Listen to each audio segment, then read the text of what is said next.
Salam hormatly vatandaşlar. Şu gün 2024 yılın 3. dekabr hepteminin teşekkür günü. Hoş geldiniz Demokrat Opozisiyanın platformasının kanallarına. Bu temamızın adı Güney Orta Kore'de ve Gruzya'daki bolup geçen vakalar. Hormatly vatandaşlar, şu gün memulen Demokrat Sentral merkezinin yoldaşı Muhammed Buyurdu katılacak. Muhammed abi, selamun aleyküm. Selamünaleyküm, aleykümselam, selam vatandaşlar. Muhammed abi, bizde bir topar videolar var. Divoştan şol videolar öküdeli. Yani ki birinci Kore'den başladı. Ne olup geçecek Kore'de? Men gıyıkla çaytdım. Demir Güney Orta Kore'de. Yani ki şu yılın bakır ayına parlament saylandı. Şu parlamentta 300 deputattan yani ki 190 deputat demokratik opozisiyanın vekilleri oldu. Yani şolar fevralın bahar ayından başla hükümet bilen prezident bilen gidişe prezidentin partiyası yani utullu ve prezident bilen gidişe prezident bir topa kanunlar bolýar diýip yani ki çıkaryan kanunları yerlikli değil, yeterlikli değil. Misal için prezident aparatını taklamak için büdjetini yani ki şunu tasdiklamadılar, qaytyp onu täzeden seretmeni iyi verdiler. Misal için prezidentin ayağı bir yani oturuşga bir yani Amerika varana on sumkosi guçeken mi ya şuraya bir mark sumkosi ekeni. Ziyatkaliyada sumko, qimmat sumko.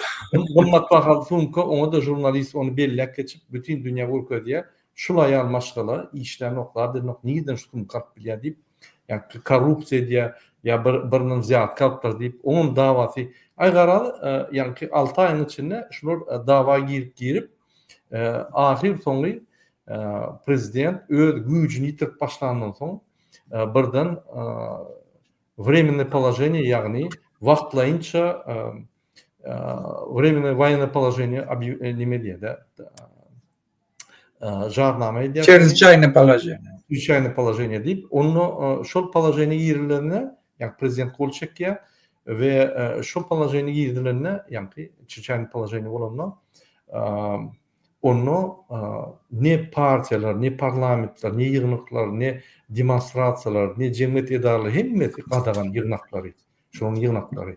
Şo sebäplen waýenler öňe geçip ýurdu blok edýärler. Hiç yani işlemeler dine hükümet, prezident işlemeli qalan cemiyet gurulmalar hemmeti durmaly. Hiç ýer mitingler bolmaly, partiyalar bolmaly, yığınaklar geçirmeli diýip şo poложение nimetdi. Ondan soň ine parlament şonu eşitten soň giýje ikide eşitten soň hemmeti üýüşüp parlament yani meclise üýüşüp şo ýerde bular yığınak geçirip parlamentda köpçülüklerin ses verip şol prezidentin çirçen poложениесine ýatyrýarlar karar bilen. Prezident şunu ýerden başlan wagtda şunu akşama prezident meclisin kararına boyun alýan yani ki şul karara geldi. Yani bir näçe video görkedim, ondan Muhammed abi söz berdi. Şu meden bolýar. Ine ünsür vatandaşlar ine Koreýadan gelen videolar.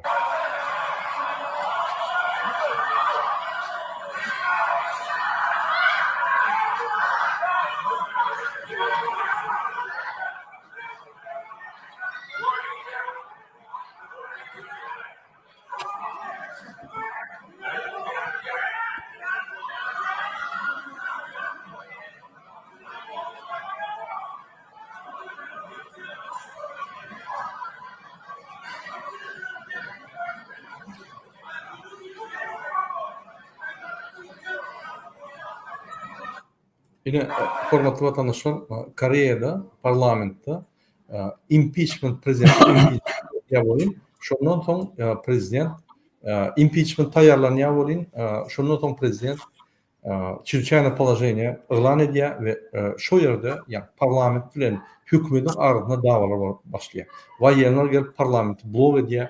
Hiç kim içine girmedýär. Ine parlamentçiler içine girip ýygnak geçirýär. Aýgara şo ýaly Koreýada, Güney Orta Koreýada ýerine ýetirici hökümet bilen kara çykarjy hökümetin arasyna uly ýa-ni garşykly hereketler gidip dur. Olam konstitusiýanyň esasynda bir konstitusiýa bolsa beýleki konstitusiýa ulanyp onu ýatyrýar. Ve şu ýalmyňda ştatlar gelýär, geçýär. Muhammed ağa, ýene bir kadr gökerin, onsoň ýa-ni nemäňdi, sizin pikiriňizi diňlädik şu meselede. Oýan, bir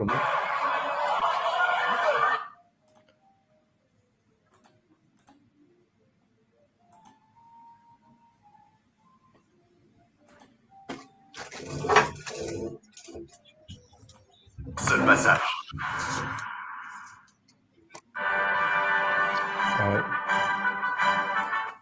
reklama geçti. Là, c'est la beauté avec.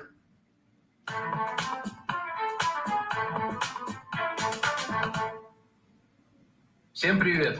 Pardon. Yine şunu seyredelim.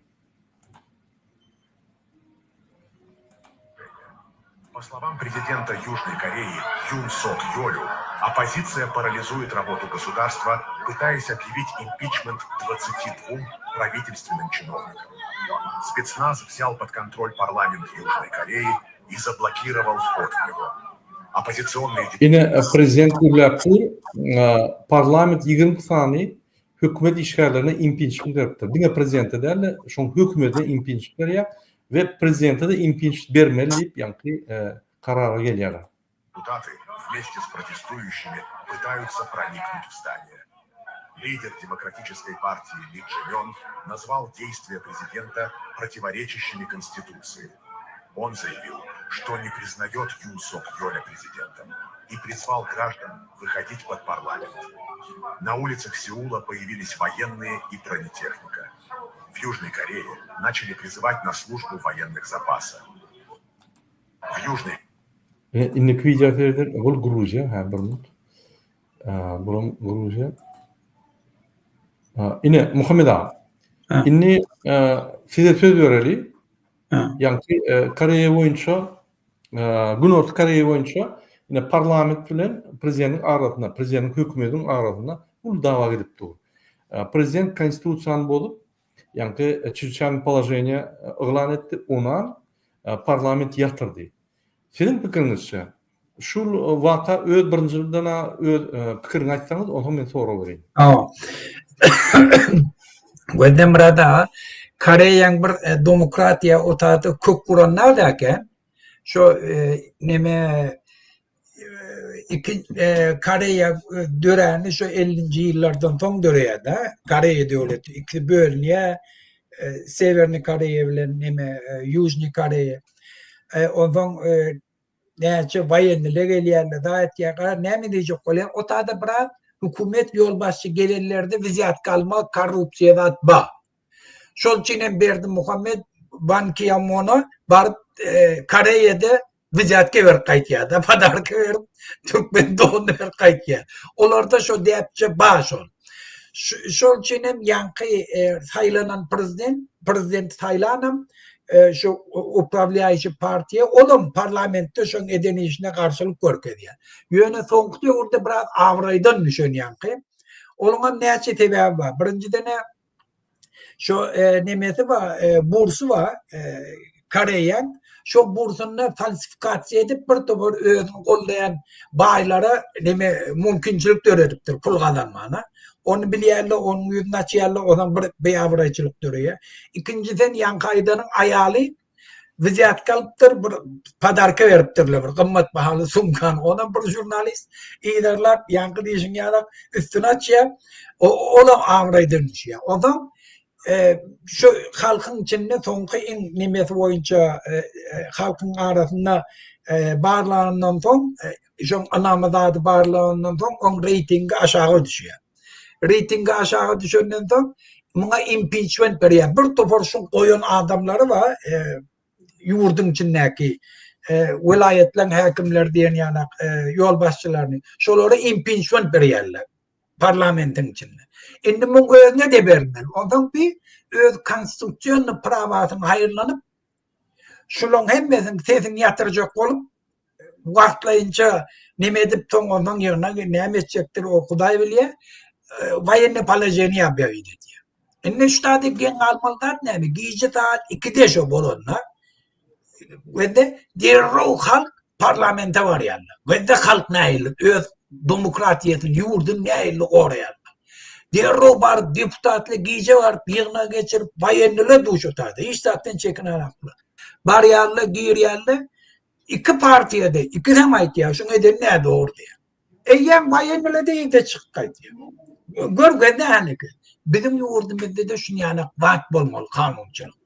Indi hukumete gelýärler hemmes oğurluk etjek. Hemmes aýalyna sumkalp berjekler. Garap ya Berdi Muhammed'in yegelleri ýani keýip aýdym aýtjaklar. Ýene orada şunu ettirtmeliler. Şu demokratiýa diýen zat şu. Zapadyň tapawut diktator döwletleri bilen şunu. Yani halk islenlik wagty haçanam hukumet yol başlığı oğurluk edip başlatalı öz borcunu yerine getirmeseli köçeşip ayrı bilyen. Bu şunu biz öğrenmeliyiz. Ola kalıp çıktı. Derro bayerine palajeniye. Ne mayardılı ol halka Allah bulan hemmesi komünist North Kore'den buyurgal yallah şolong agentleri falan ipnimet çok oldu. O yöre bak. Ağlayacak oluyor da halkı. Yöne Kore'ye halkı ola yanıktı. Inni gidiver, gurrun şoň üstüne de, adırım yatırdılar. Benim o şeyin Muhammed ağam, yine Mughal şeyin Niyazov diyen kezzat, muňa aýda bir tane yüzük, aýda bir tane ýanky padarka berýärler. Yüzük diýdi, başga bir zat, sagat diýdi gyzyldan, çaýdan, gymmat bahaly. Ul tolman dakyp ýör, oňy ziyatky da diýen o. Ya Gurban Berdi Muhammedow, ünsüriň sagatlaryna, ünsüriň maşinlaryna, näme öz aýlygyny alýandyr. Bir padarka näkide gotyne şeýle. Bu ziyatka bolanyp Türkmenistanda ýöne gün orta Koreýanyň ýanky prezidentiň aýaly şo sumka bir 7.000-8.000 dolar bardyr bahasy. Ondan gymmat däldir. 3.500 dolar diýerler. Näme eşitdi? Näçeden o? 3.500. 3.500 sebäbi 5.000'den 6.000'den 7.000'den gymmatda sumkalar orýaly. Ine şol 3.500 dolara skandal edip ýanky demokratik opozisiýa prezidentiň impeachment berjek bolup şoň üstüne şolun bir argument hökmünde gidýär dawaň içinde. Bizde bolsa bu zatlar arkin edilýär, gözüňe wakyp ýanky ziyatka alýarlar, prezidentler alýar, gözüňe wakyp dakýarlar, maşin sürüp ýörler, ola garajlaryny görsen o maşinleri haýdy pulun alýar, bir maşiniň bahasy 1 milyondan ýokary. Nirden alýar? Hemme şol 2006'dan beri egerde Gurbanlyň aýlyklaryny hasaplasan, aýlygy ýetmeýär muňa. Nirden alýar? Aýaly işlän ok, kakasy işlän ok, özü işlän ok, ogly ol 350 dolar alýar aýlyk. Şoň hemmetini maşgalatyň hemmetini goşdurmam aýlyklaryny, ofisial aýlyklaryny. Şular maşin alpmy 1 milyondan ýokary. Ýöne Gurbanly alýar, ne ondan nalog töledi, ne muňa aňyrdyr diýen we ne gije 2'de parlament üýüşüp şuna impeachment beren ok. Aýma bir ýanky düýeji bilen Gurban çykyp bir zat diýmedi, aktivistler bir zat diýmedi, başga diýenem ýokmu? Hiç zat. Şo reali hiç zat diýilmedi. Halk böküp çykmasa öňe. Ýanky parlamentiň öňüne ýa prezident nemen öňüne toragy çekilmedi. Prezidentlerim, ministrlerim, hükümeti işleyenlerim diňe ziyatka ýykylýar. Ine korrupsiýa sistemi Türkmenistanyň şondan ibaret. Sebäbi bizim reaksiýamyz ýok. Biz şolardan toğry ýygy edemdik. Kanunumyz bolsa çykamdyk. Olar öz kanunlaryny bolup ziyatka alsa biz hiç zat diýemdik. Köçäňde bir hökümetde işläp Mercedes sürüp ýörse, köşkler gursa, o näme oňaýlygyny köşk bolýar. Bolan o. Sonra ýygy etmedi prokuratoriýadan näme zatna bul ýanky halkyň pullaryny oglap kepçekip gelip ýör bizem ýanky naloglar töleýär bizem ýanky TV waýlyklardan hiç zat alamdyk, kösünüp ýör, işler ýok. Çağrymyzy eklep bilemdik. Alýan aýlygymyz köpük. Ol bizim aýlygymyza ýeki özüňi iýmitini saklap bolanyk. Ol maşgalaňa aňyrda dursun. Kwartiraňy tölep bolanyk, hiç zat etýän näme çinovnik baý edýär, baý ýörýär, oğurluk edýär, o hiç misat diýen ok. Biz bolsa kösünüp ýörtip, ýani sorugy ýygy edýän ýok. Ondan siyasetçiler de halkın öyle etmeli. Hatta oraya geçtiniz. Yine köşküne parlamentoyuna giyice ikide Demokratik Parti işten yani Çirçan Palajayını var deyip ol öyüne bu kılıp oturan o. Ol yani Türkmen siyasi muhtiyalı hiç yere çıkman yine hakkınız yok lan deyip. Yok gönügü diye. Ya konstitusiyanın esasında şol kanun ne doğru. Eğer de prezident kanun eden karar çıkarmasa pasportlar çalışmalı. Şol karar ne doğru. Daşörtü pasport çalışmalı. Demek talep etmeli. O ne çalışıp onu? O ne Türkmenistan konvensiyasına gol çekti. Hem dokumentlara, halkara dokumentlara gol çekti. Belirli devletler pasportlar çalışmalı. Daşörtü hakkı gражданlara cevapkärçilik almalı. O ne alın o? O ne belli oluyor? Hani prezident, hani konstitusiyan garanti, hani kanun garanti deyip toru etmeli. Biz hiç tak edem yok. Şoň üçin hiç tak bolmaly. Hajiyev Kareis bolan bolsa şu an aydardy halka barma o prezident karar çıkardı.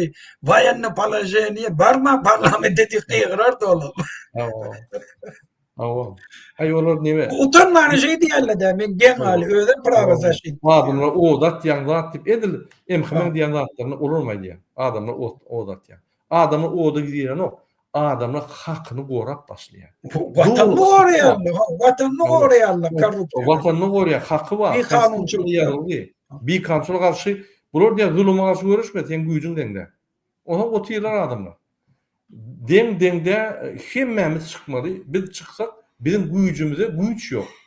Hökümetin güýjü ýetmeýär. Bende Murad ağa yetmiyor bizim gücümüze. Murad ağa bir zat häzir üstadi bellete gowumka diýenler. Bende 2002-nji ýylda Barış Şykmuradov dagy bende bütün Türkmenistanyň döwlet derejesindäki işleyen adamlary bilen gepleşýärler.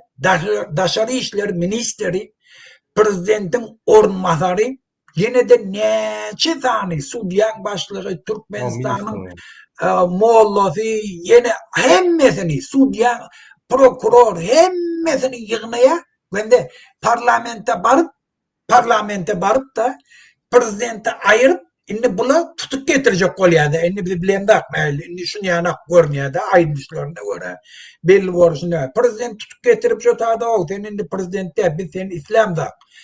Ministerler hemmesi parlamentin içindekiler sen İslam'a git diýjek bolýarlar da. Ve de diktatör devletlerden inni şolar näme etdiler? Şolun bütün tohum tüýüji bilen dargatdylar. Tohum tüýüji bilen. Ve de şu an ýurdun dargatmakla.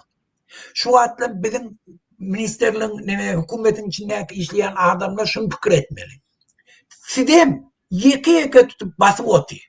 Eğer siz demokratiyanın tarafına geçmeseniz, eğer yurdun içinde siyasi ütköçlük geçirmeseniz, sizin hiç illi çareniz yok. Özünüz neyli koracağınız da, neyli korabilen de.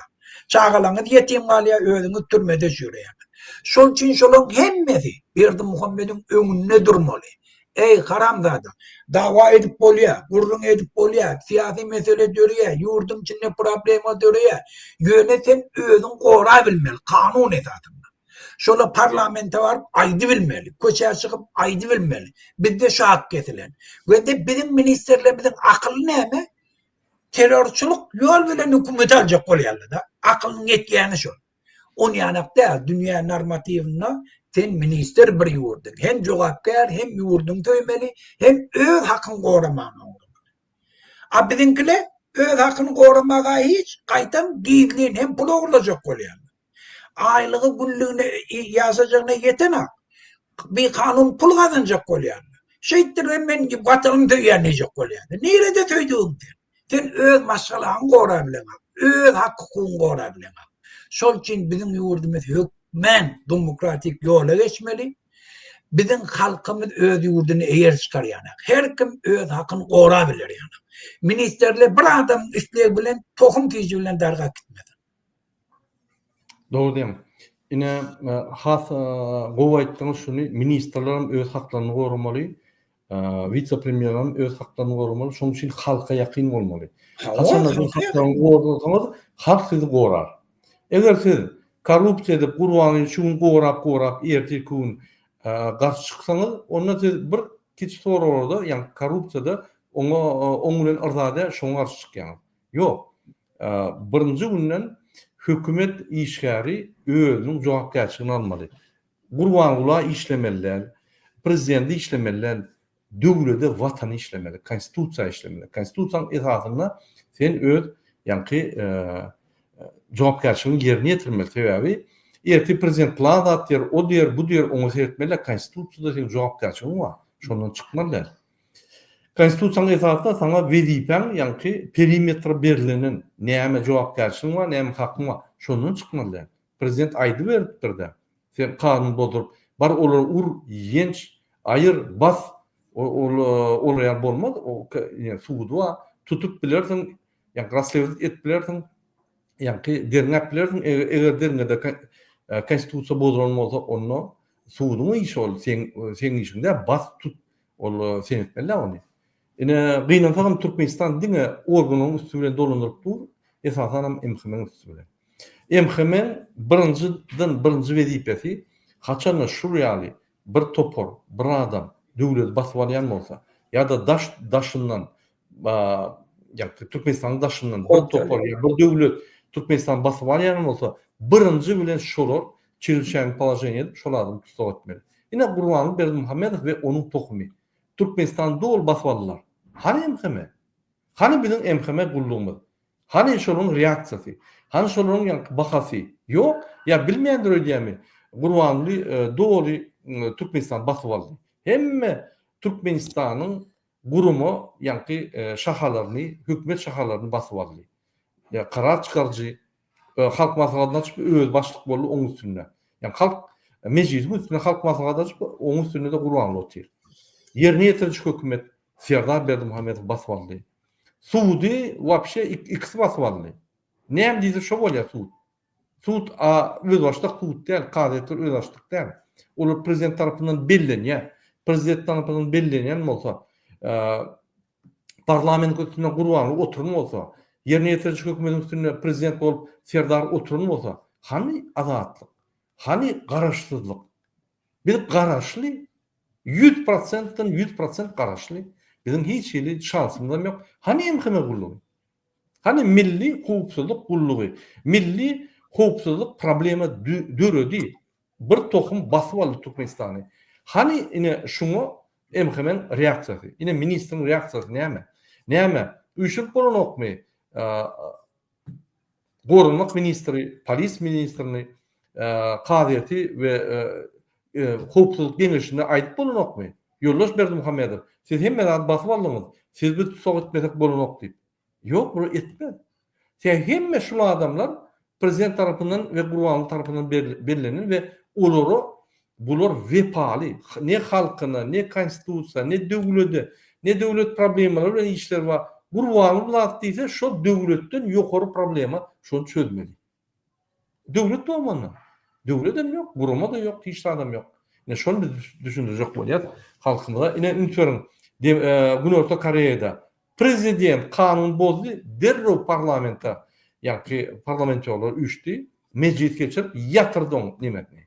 Kanuny ýatyrdy. Kararyny ýatyrdy. Ine prezident näme etdi? Boyun aldy. Egerde parlament ýatyryny bolsa, men boyun almaly diýip, boyun aldy. Ine o ýerde uruşdylar, iki tane adam şarpyk idi, spetsnaz muny urdy. Ol bolýar. Ýöne şey dip hak goralýar. Egerde garşyňda güýç dursa, hakyň gorap bolmasa, onu halk bilen turup hakyň gorap, käwat urulýan zat edýän, ýöne şo ýerde urulany gowy, şo ýerde urulany bolmasa, diktatura geçip 100 miňlap adam ölýär. Şaňmy? Ine Türkmenistan. Diňe 2020-nji ýylyň awgustynda 100 miňden gowrak adam koronavirusdan öldü. Olam näçip Gurbanguly hemmetini beklep maskany giýmeni ýa-ki qadagan edip medisina hiç medisinan ýeköýüne oýdy, ýa-ki medisina gullugyny ýeköýüne oýdy koronavirusa garşy hiç adam etmedi, kömek etmedi, özüni gorap gaçyp gitdi we hemme hökümeti otuzga berdi. Sentýabrda da 100 miňden gowrak adam öldü. Diňe 2 aýda men galan wagty adamlar iş ýok, daşörtde işleme bolýar, maşgalar pytrady, Nerve edip 33 ýyldan beri adamlar rak bolup paçka örküp oturup Türkmenistan'da. Olam şul ýanky bir towgat ukypsy ýurdu basyp alan kezzap, ganforun alyp barýan siýasatyň esasyny. Biz şuraya zat bolanda ýanky basyp alanda Gurban Guly biz öňe çykmadyk, hiç tat diýmedik, gözümi ýumdyk, ay paçadyr diýip geldik, ogluny goýdy, ay haky wa diýip geldik. Häzirem günne kanun bolýar. Ay bular näme eder diýip otyr. Elbetde şuraya zat bolýar. Birinci günden şuraya gün orta Koreýa çykyp şöyle çözen bolsak, hemme zat Gülýal orada şu günlerde bolmadyk. Bir topar doğan anlaşma ölmedi. Daşırıkta entap görmedik. Yine şunun neticesi şeyler. Yine Gruziya geçer mi Muhammed ağa? Geçer. Yine men Gruziya boyunca da bir näçe video görkedim, hormatly vatandaşlar, ümitlerim. Gruziya halky öz azatlygyna görüşýär, ümitlerim.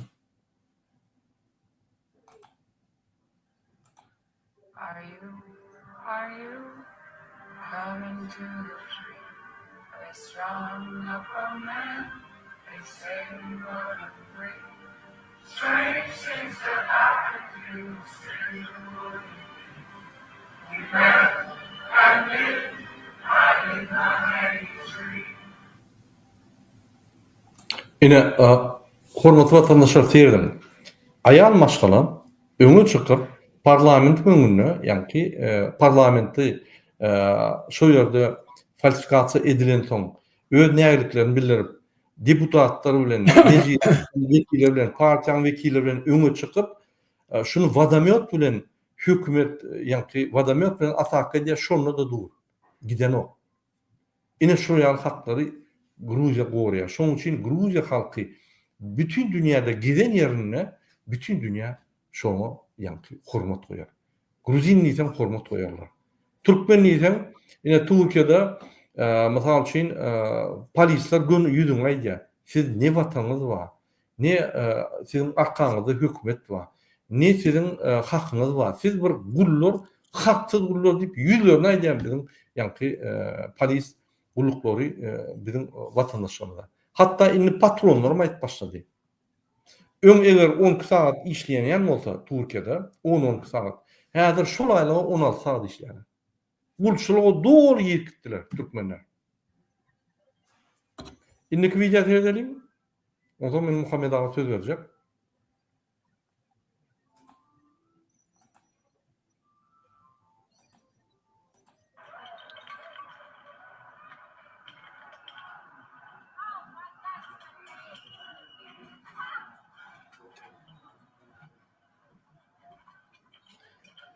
Ümitlerim aýal maşgala, ýanky polisiň öňüne baryp nimetini bozjak bolýar, ýanky hataryny bozjak bolýar. Aýal maşgala. Bolmasa olam urlar, bolmasa olam ýanky polis nime bölüni alyp giderler. Şonu da öz hakyny gorýar.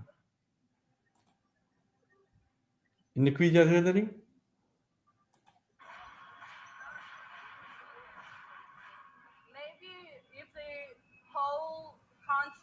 Together and protest together, maybe they can hear us someday. I don't know. Do you think this will happen? I have a hope, you know. Сила нету. Все здесь российский власть, Россия здесь господствует. Народ не будет сдаваться, но все равно надо помощь из Европы надо. Европейские власти должны помогать. Они будут помогать. Пока должны, но пока ничего не делают. Украине не помогает. When they do like this, actually more people are coming out. You know, it's more protests inside the people when they see that. Nime diýär? Haçanla polis gaty gödök adamy wursa, mundan beter adamlar çykýar diýär. Şu real provokasiýa polis edende mundan beter halk gaharyp, ondan beter köp çykýar. Başka bir diye yine Avrupa kömek eden o. Eyyem men yanlışmasam 12 saniye 18 saniye hükümet işgallerine sansa Estonya ilan etti. Karar çıkardı sansa beriyatı. Gruziýanyň ýanky 12-18 hökümet işgalinden sebäp olur bir kanun hereketler halka garşy etdiler. Derrol sansy ine berip başladylar. Berde ýaşyt bolsa şey diýär, bizi hökümet bir gün eşitler diýär. Biz halk bizim ýanky Rossiýa goşuljak, biz Ýewropa goşuljak diýip ýanky gurrun berýär. Indi video seyredelim.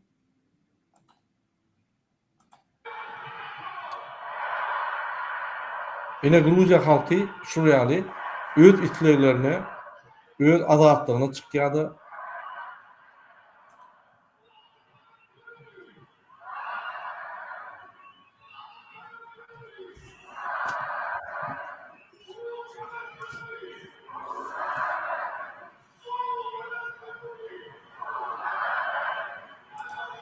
Indiki video seyredelim.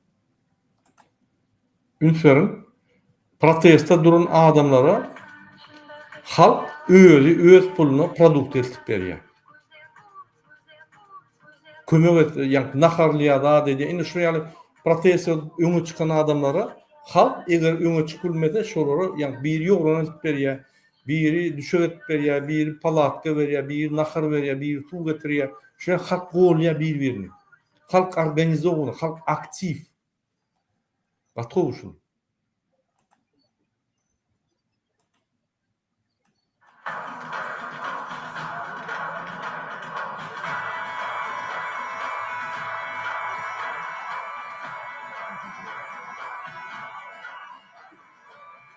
Yine nahar parlayalım.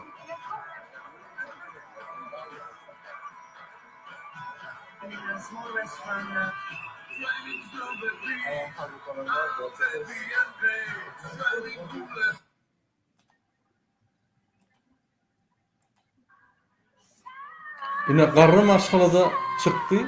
Şoňa badamyok tutýarlar. Ýaşlar öňünde durup şonu gorýarlar.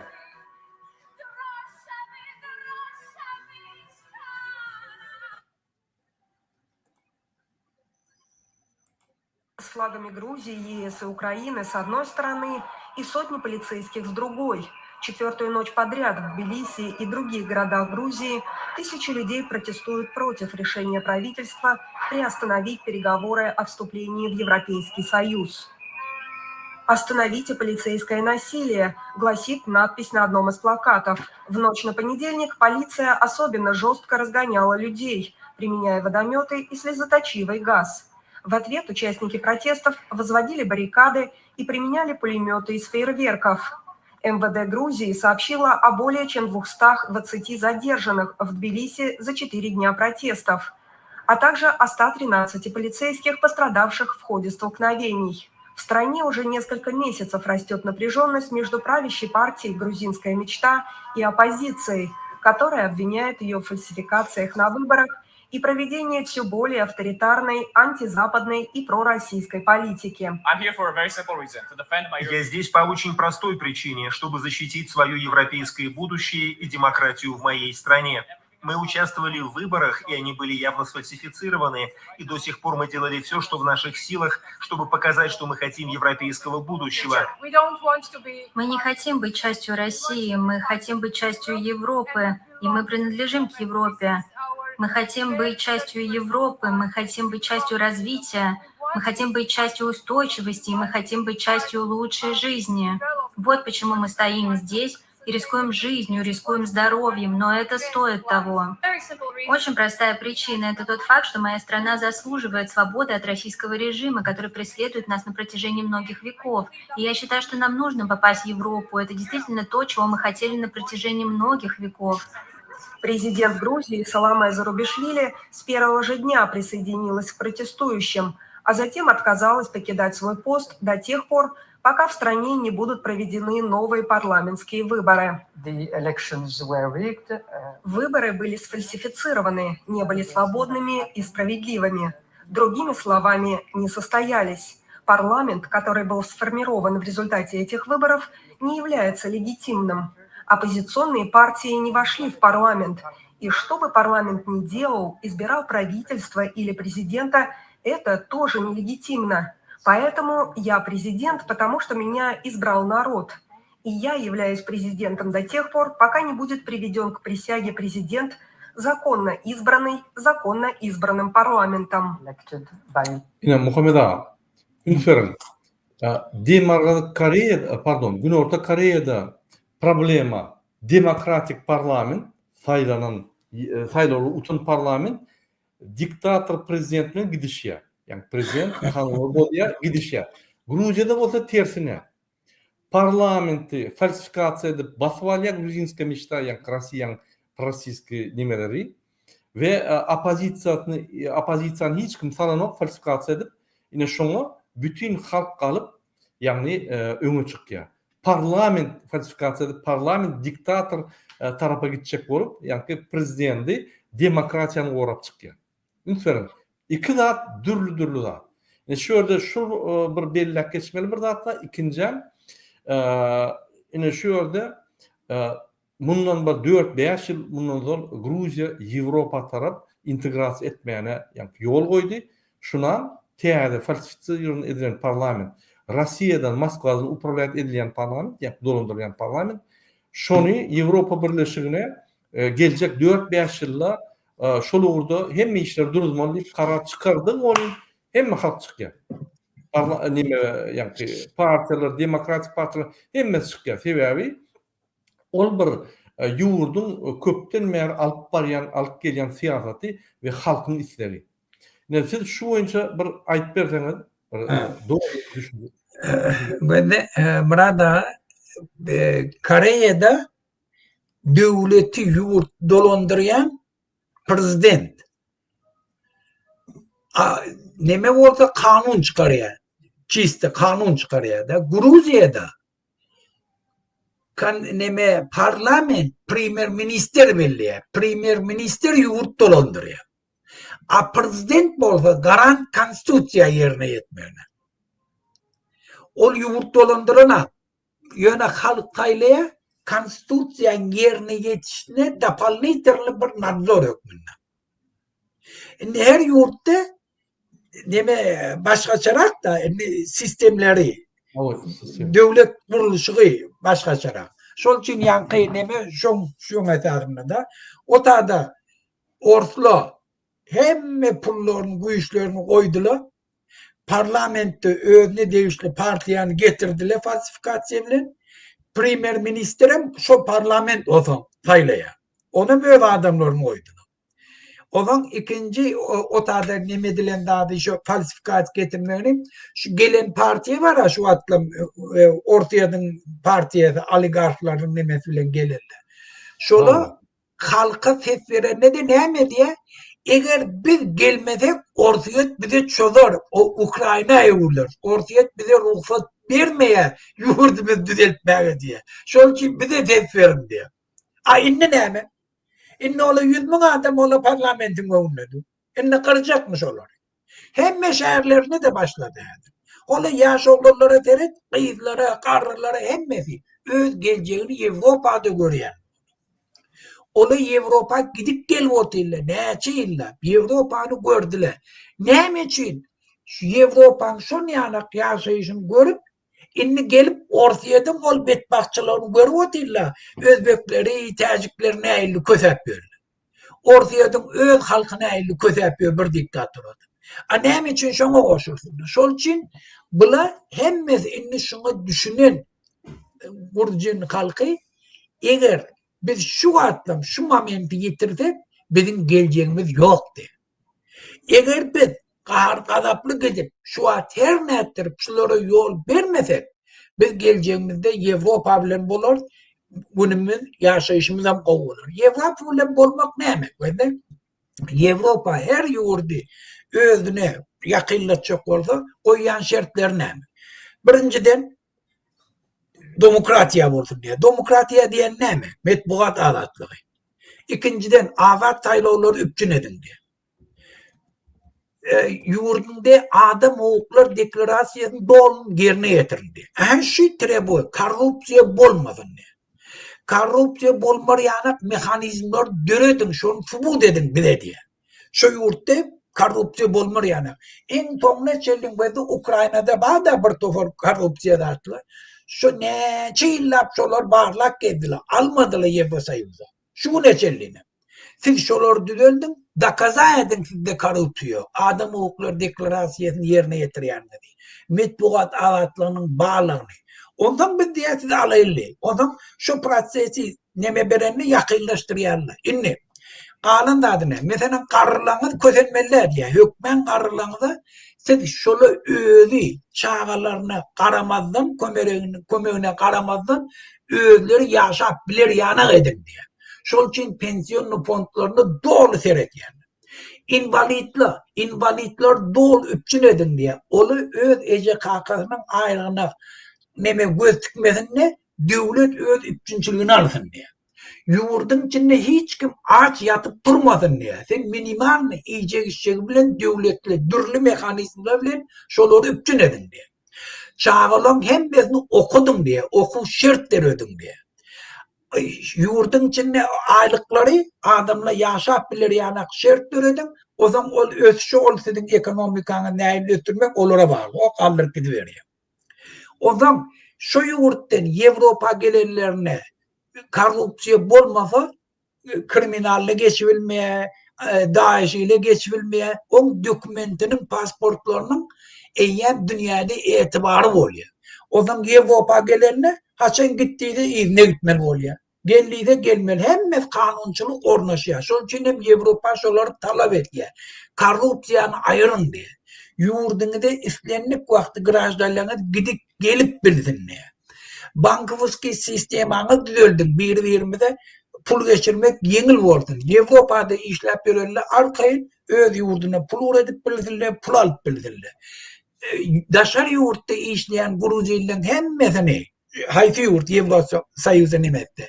Den derecede beylekilevlerin işlep aylıqalar yanak şert töretiyor. Studentle gelip okat gidebiliyor otak. Şol için bana haçanam Avrupa sayısı gidecek olsam şu zatlar üpçün. Şulam minimal ne? Yaşayış. Avrupa'nın hem adımda da üpçün edilen şu. Şunu Gruziyalı gördüler, seni bilen duydular, şunu yanıqam göreşiyorlar.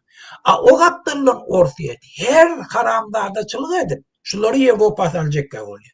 Eğer Avrupa girdi, Gruziyadan onlara hiç dakot gelmiyor. Ortaya da eli kesiliyor. Eğer ortaya da normal devlet bulunmalısa hiçbir Türkmenli diyan çekecek ortaya bile iqtisadi aratmıştı. Hiç vakti diyan çekmiyor.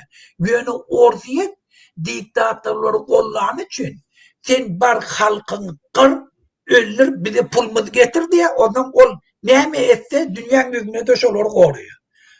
Şöyle biz çaresiz o zaman Putin'in karşısında görüşmeli oluyor. Yoksa iktisadi harekatlaşık açmakta bizim halkımızın peydası var da, Gruziyalı'nın peydası var da. Ve Putin o bile ne işi yok. Ona şu Çeçen'deki Ramazan Kadyrov yanak bar, kır, öldür, nemetseniz bizim bulumuz getir. Putin diye otursan bol ya diye. Ben Putin'in saldat diye otursa bollu. Çok oraya şu. Şol için var ya, Gruzin halkı şu bedbahtçılıktan deyinecek oluyor. Birden ortayadan eline düşemezsin bizim siyasetçilerimiz. Birden bizim köşeye çıkıp miting etmemizin önüne geçemezsin diyecek oluyor.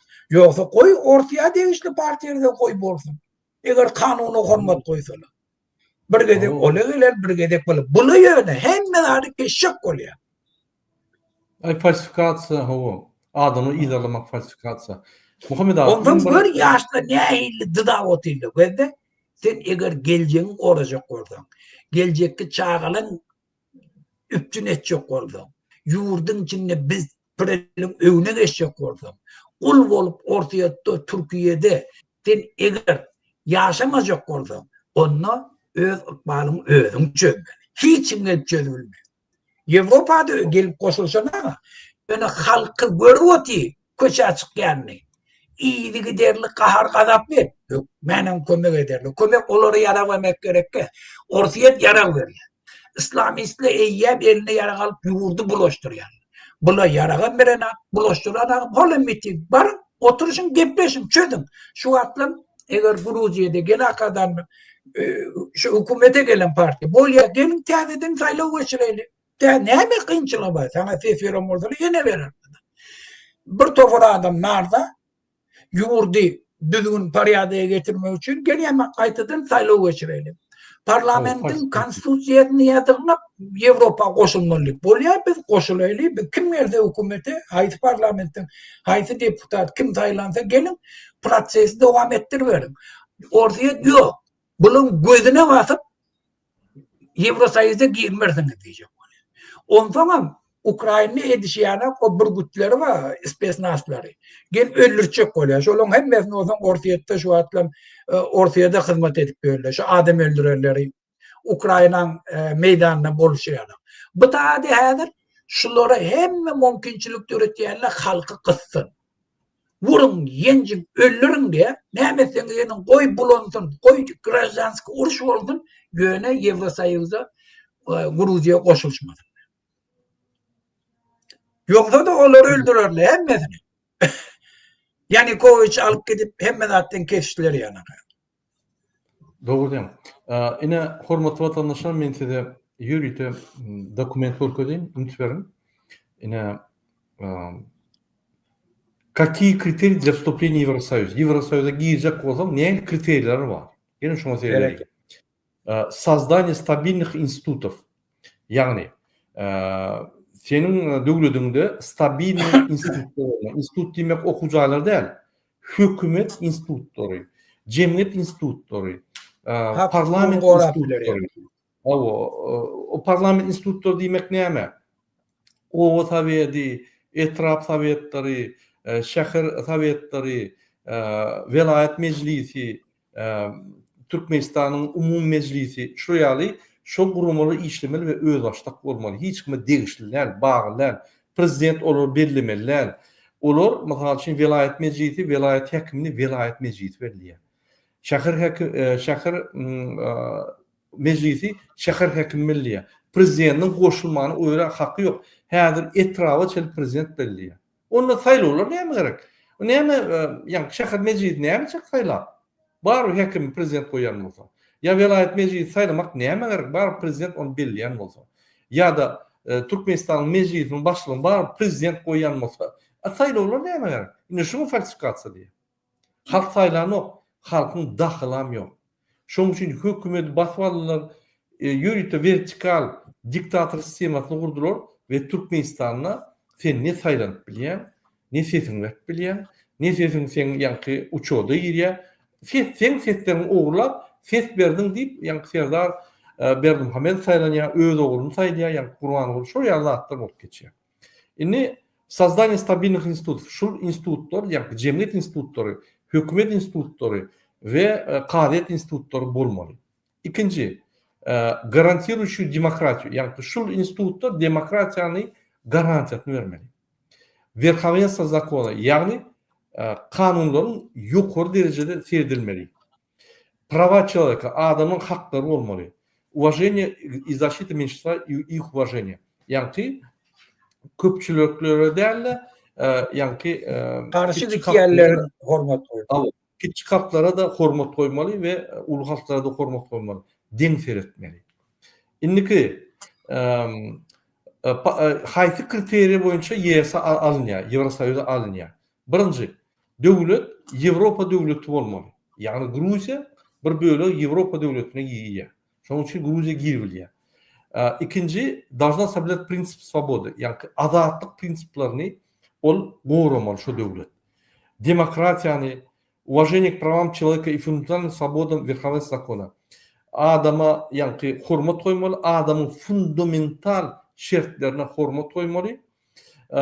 Şoň fundamental azatlyklaryna hormat koymaly we kanunlar ýokary derejede bolmaly. Yani prezidentliği, ýaşulligi, ýaşul gülküme berdi. O zatlar ýadyndan çykarma. Ol öňdäki ýaşul diýip biler taňa. Sen şoň bilen tohum gatnaşyň var, garnaş gatnaşyň var. O sen ýerine ýetirip bilersiň. Ýöne hökümetdäki oturun ýaşul, o sen garnaşyň näde o?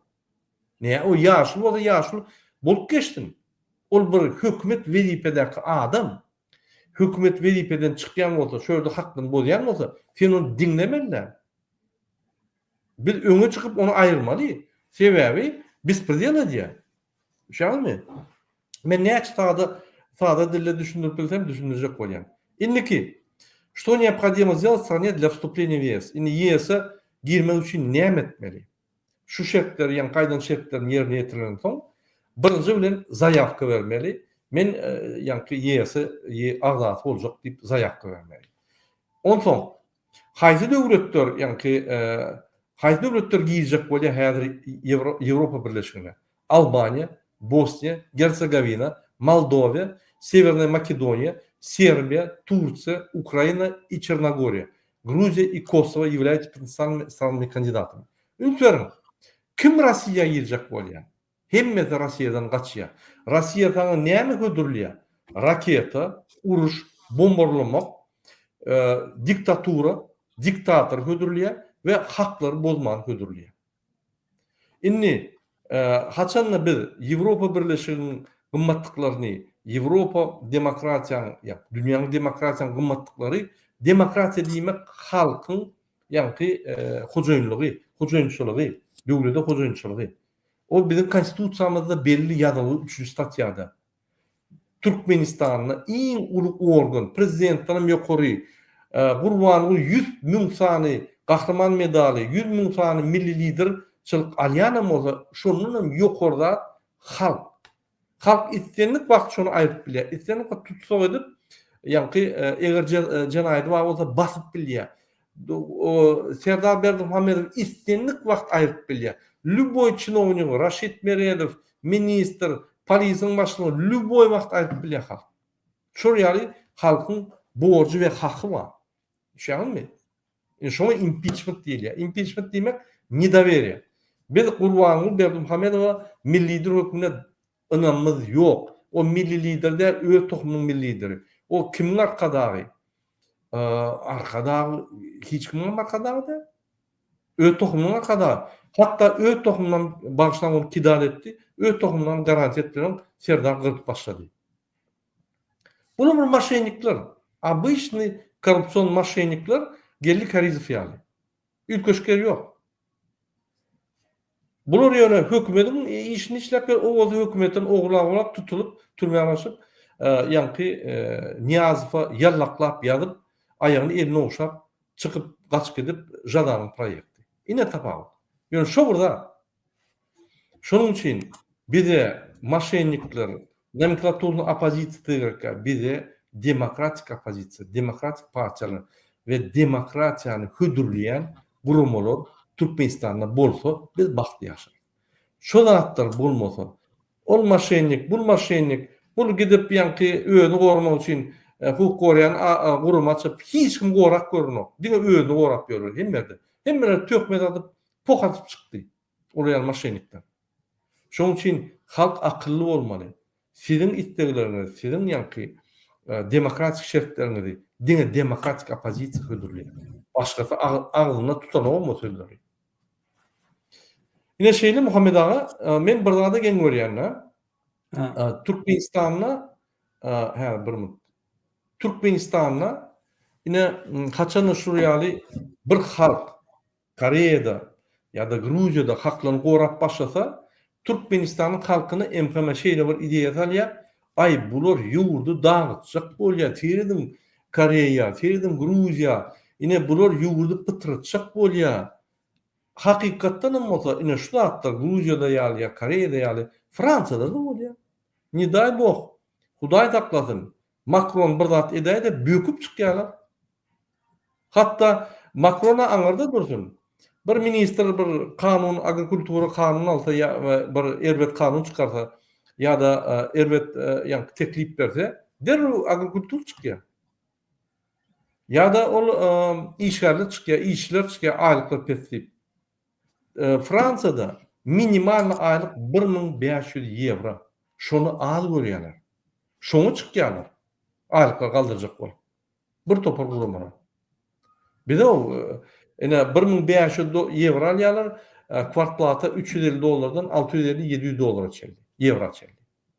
Bir 900 euro galýa. Diýmedim diýen. Oň bir 300-400 eurosyna çörünip bolýar, galany 200 euro, oňa ýene 100-200-300 euro jüýünde her wagtdan galýar. O minimalny. Ünçerim. Olam 35 saat tepkide işlemeli. Yani günne 7 saat işleyen, 5 gün işleyen 35 saat bolýar.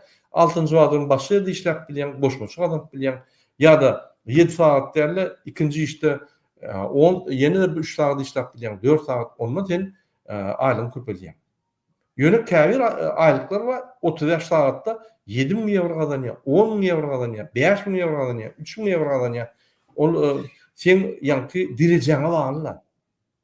Ine şoňa näerde berde, ýani şoňa çykýarlar, bular bolsa hana bulaşyp gör, Ýewropada dedi. Ýok, bulaşmak däl. Bizim ýeketek ýolumuz bar. Protesta çykyp haklarymyzy gorumak. Näçe biz ýeketek ýolumuz bar, protesta çykyp haklarymyzy gorujak bolsak, diýmek biz ýurdy ýykýar. Konstitusiýada ýazylan. Ýeketek ýanky ýol, kanun ýoly, ýeketek parahat ýoly çykyp protest edip hökümete görkezmek biz näerda. Adyn başgaça näme açylyp görkezek bolýar? Hat ýazypmy? Hatymy teden bir adam ýazdy. Ay olar ýaly adamlar köp diýip nime diýär. Sen üýüşüp görkezip şurýaly sen konstitusiýanyň hakyny şurýaly sen görkezemeden başgaça näme ýaralyp çykjakmy? Elbetde ýok. Ine şoň üçin haçandan biz protesta çykyn, öz ýanky nägeliklerini görkezin ýa-da üýüşüp baryň şöyle nägeliklerini görkezin diýsek, ol dine parahat konstitusiýon ýol, ýeketek, başga ýol ýok. Yara almaň, hiç adamman şeýle çykyn. Ne daý bu hökümet size garşy bir zat uluny aýtsa, derrew sanksiýa ýatýar. Ýa-da Ýewropa döwletleri, Amerika döwletleri derrew basşyr edip başlaýar. Näme halkyny haky talap edýär, sen halkyň hakyny bolýan we hakyny gyrýan diýip ýa bular topulýar. Bolýarmy? Aýny näme bolýar? Haçandan sen şeýle protest edip öz haklaryny gorasaň, hükmedim kanunlar bolup seni vurup, yenjip, ýa vadamyod edip taýat etse, diýmek haklar bolýana dogry, haky boýunça öňe çykýanam ýurdy, ýa pytyrjak bolýar. O niýeden düşünjäni? Ol idiotlaryň düşünjesi, ol hemen bir sowatlaryň düşünjesi. Ol ýa bolmaly. Onu ýaly bolsa, onu gelin onu öňe ýöremen ýylyny ýörelim. Onu şu bir sowatlaryň düşünjesi şu. Gelin onu ýanky aýak bilen ýöremäliňdi, kellämizi ters edip ellerde ýörelim. Onun bir sowatlaryň düşünjesi. Biz onu ýaly bolmaly, bir konstitusiýa bar. Konstitusiýa ýazylgan. Bizim ýyglanmanyň hakymyz bar. Öz näliklerimizi bildirmäge dol hakymyz bar. Ýeketek parahat, ýeketek ýol şu, başga ýol ýok. Bular näme diýär? Şonu etdirmen, öňe çykanlary tutup, dysyp, как будто hökümetde näçilik ýok, ýa döwletde hemme halk arkadagy diýip ölüp ýatyr, kartinka ýatýar da özüni alýar, gorkup ýanky halk dysýar, şoň bilen döwlet dolanjak bolýar. Aýo, ol türmede oturmaýan bolýar.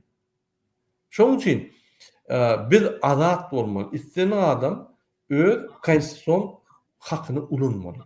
Näliklerini bildirmeli, protest etmeli we ýanky men şurýa ýaşajak diýmeli. Olum aýdan zatlar konstitusiýanyň çäginden çykmalylar. O zaman Ýewropa ine dağılacak bolýar, beýtjek bolýar. Ýewropa näme gerek? Ýewropa hukumatlyklary näme gerek? Ine biz oturalyn, ine şurýaly Gruziýa bolar, Siriýa bolar, eýder boýdus. Yalan. Pokyýarlar kim diýse. Düşünjesi bir sowatlar. Şonu öňe çykan adam etmeýär, şonu Siriýany hökümetdäki oturan bir kamçylyk edip, şol halky basyp Siriýa ýurýar şol. Diktator edýär şonu. Halk eden ok Siriýa. Diktator şonu Siriýa diýär. Ola bir ölen unutmaryň. Diktatorlar öz çağlaryny Ýewropada okudýarlar. Serdar Berdimhan Ýewropada okudymy? O. Näme Ýewropa gidýär? Sebäbi azatlyk. Sebäbi bilim alyp bolýar. Sebäbi ýa istendik ardyny aýdyp, ýa-ki öz pikirini aýdyp pikirini östürip bolýar. Azat ýaşap bolýar, rahat ýaşap bolýar, parahat ýaşap bolýar. Näme ol skameyka zapasnoýda näme Kerimmiş ol. 3-nji. Kerimullah ha. O Kerimul. Londonda okapýar, okuwarman. Näme Rossiýada okan, näme Kazakstanda okan, näme Iran okan, näme Siriýada okan, näme başlan goýun Indiýada okan, beýlekler ýaly. Näme çip Angliýada okuýar, beýlik Şweytsariýada okuýar. Sebäbi ol gowutdan ol.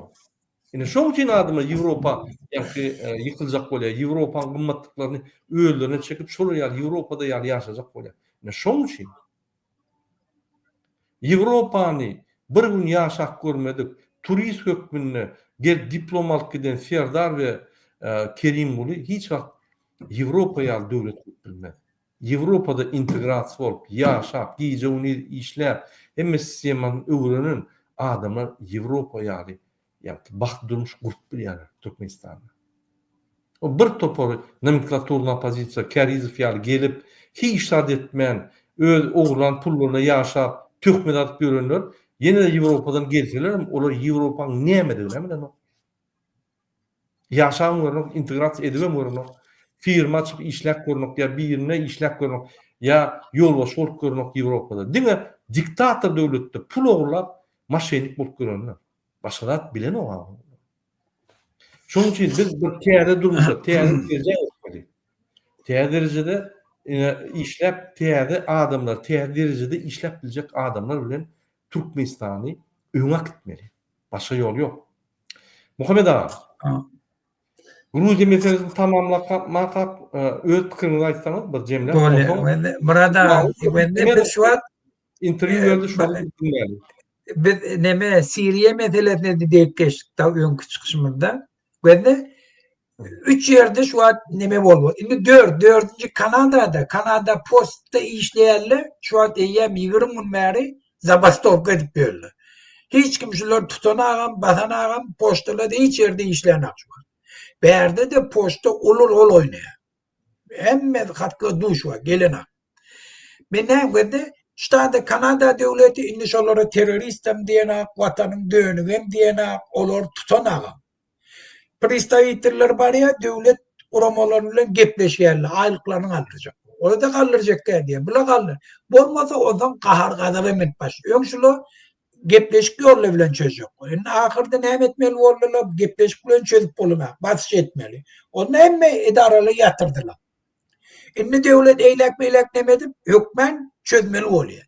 Ýani kıyınçylygy parahatçylykly ýol bilen çekeleşikli çözýärler. Indi Siriýede halk o 55 ýyllap ýurtala bir tohum neme Şiye, nemeli gelip 70% Sünni, şolary höküm sürüp hemme kardeşleri yurtalap ýörerler. Halk köçe çykdy. Başar Asad näme etdi? Bulary qırdy. Qırdy, prямо misal qırdy. Parahat köçe çykan adamlary qırdy. Olaňam hiç niyeti Başar Asad'ı ayırmagam dedi. Bir topar reforma geçirmeli. O bırak halka mümkinçilik ver. Bir topar kardeşlerine ayırı işte.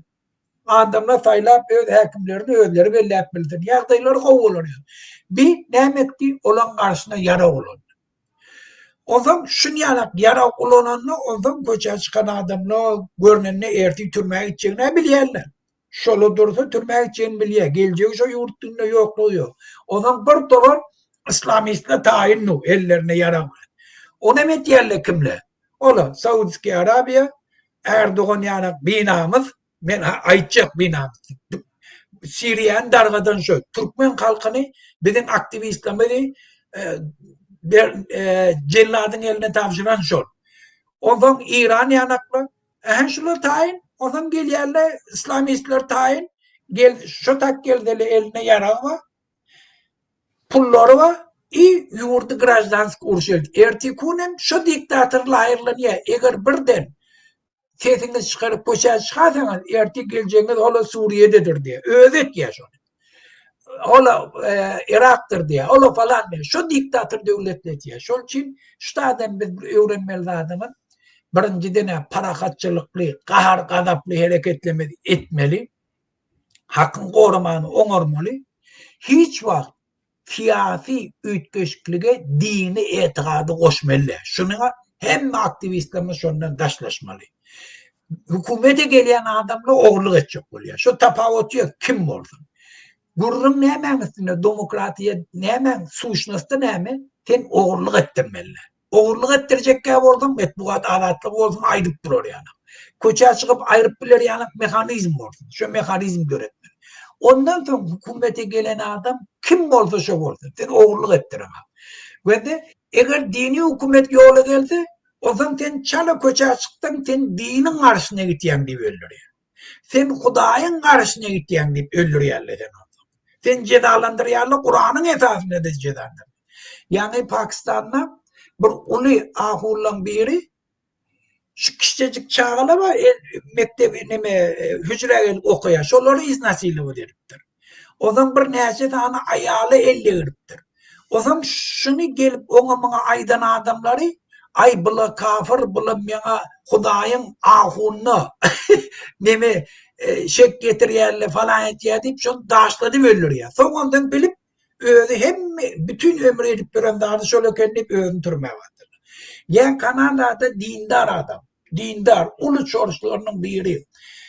50 yıl 60 yıl bundan önce çorçu yani abrigellen çağlarını okutmaya gelirler. Şoları iznasıyla bu dedip öldürüptür çağlarını. Yetim çağlarını. Bütün Kanada devleti şunu bilip ulu gururum oldu. Şunun alınlarını hem de 30-40 milyon dolar iştiraf edilir. Ben ne mi diyecek oluyor? Dindar olsun, bir din olsun, tafavut yok. Hükümete geldi. Hiç kim şolar bağlamasa şolar dağılanıyor. Şol için hükümeti dini, eğer dini aratta taklayacak oldu. Eğer sen Kudayı ananyan oldu, öz dinin aratta saklayacak oldu. Hiç vakit dini hükümete yakınlaştırmalı. Şunu bizim oğullarımız berk yadına takmalı. Sebebi eğer dinden hükümete gelse senden sonra onu ayırmak değil. Ola gece onu ağlayarlar, bir tofar dindar adamları ağlayarlar, bula dine şeksi getirecek oluyorlar, İslam'a sözü getiriyorlar, bula kafir, buları öldürmeli, kırmalı, kırdırıyorlar. Ola ayarları perencele edecek oluyorlar, zorlar. Hemen adı buluşturuyorlar. Şol için hiç vakit siyasi harekette etikadı koşmalı, dini koşmalı. Şu ehleke Suriye'nin tecrübesi, İran'ın tecrübesi, bütün İslam devletlerindeki hareketlerin hemmenin gelip netice çıkarmalıdır şu. İkinci ben aytacak olayandadım. Bir tofar propagandistler var. Haçanın biz demokratiya falan diyemizde ay bile Anglo-Saksonlu, eyle, beyle, olun özler doğru dünyanı başka bir tofar Anglo-Saksonlu dolandırıyor. Biz hiç edip bilem de koy şeyle, bunun halka verilen mesajı ne mi? Siz hiç kim. Sizin elinizden hiç saklayana. Bokunuzu oturmak, dünyanı Anglo-Saksonlu dolandırıyor, olu bu işli. Hayfi devletin yol başçıdan olsa şolu olarak getiriyor, şol için siz hiç de etmeyin. Halkına umid ediyor. Halka anamdan halka alıyor.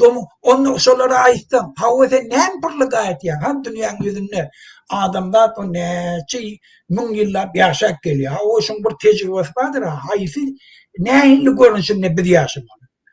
Hiç cevap yok. Dünyanın yüzünde hiçbir kov yaşayan devlet var mı? Şolardan bulu. Ona defesini çıkarana.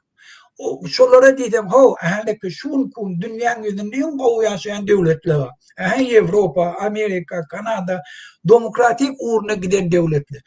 Şolarda şu bunyatları vurup dururlar. Şol için hem şolar şun yanak. Şun yanak ettik bulmayan devletler yok. Amerika olsa, Anglo-Saksonlu olsa bulmuyor. Yani yaşar, kanaatlı oluverin. Şu Berdi Muhammed'e de kanaatlı olun deyip, diktatörlerin propagandayı revidetken ideologiyası şu.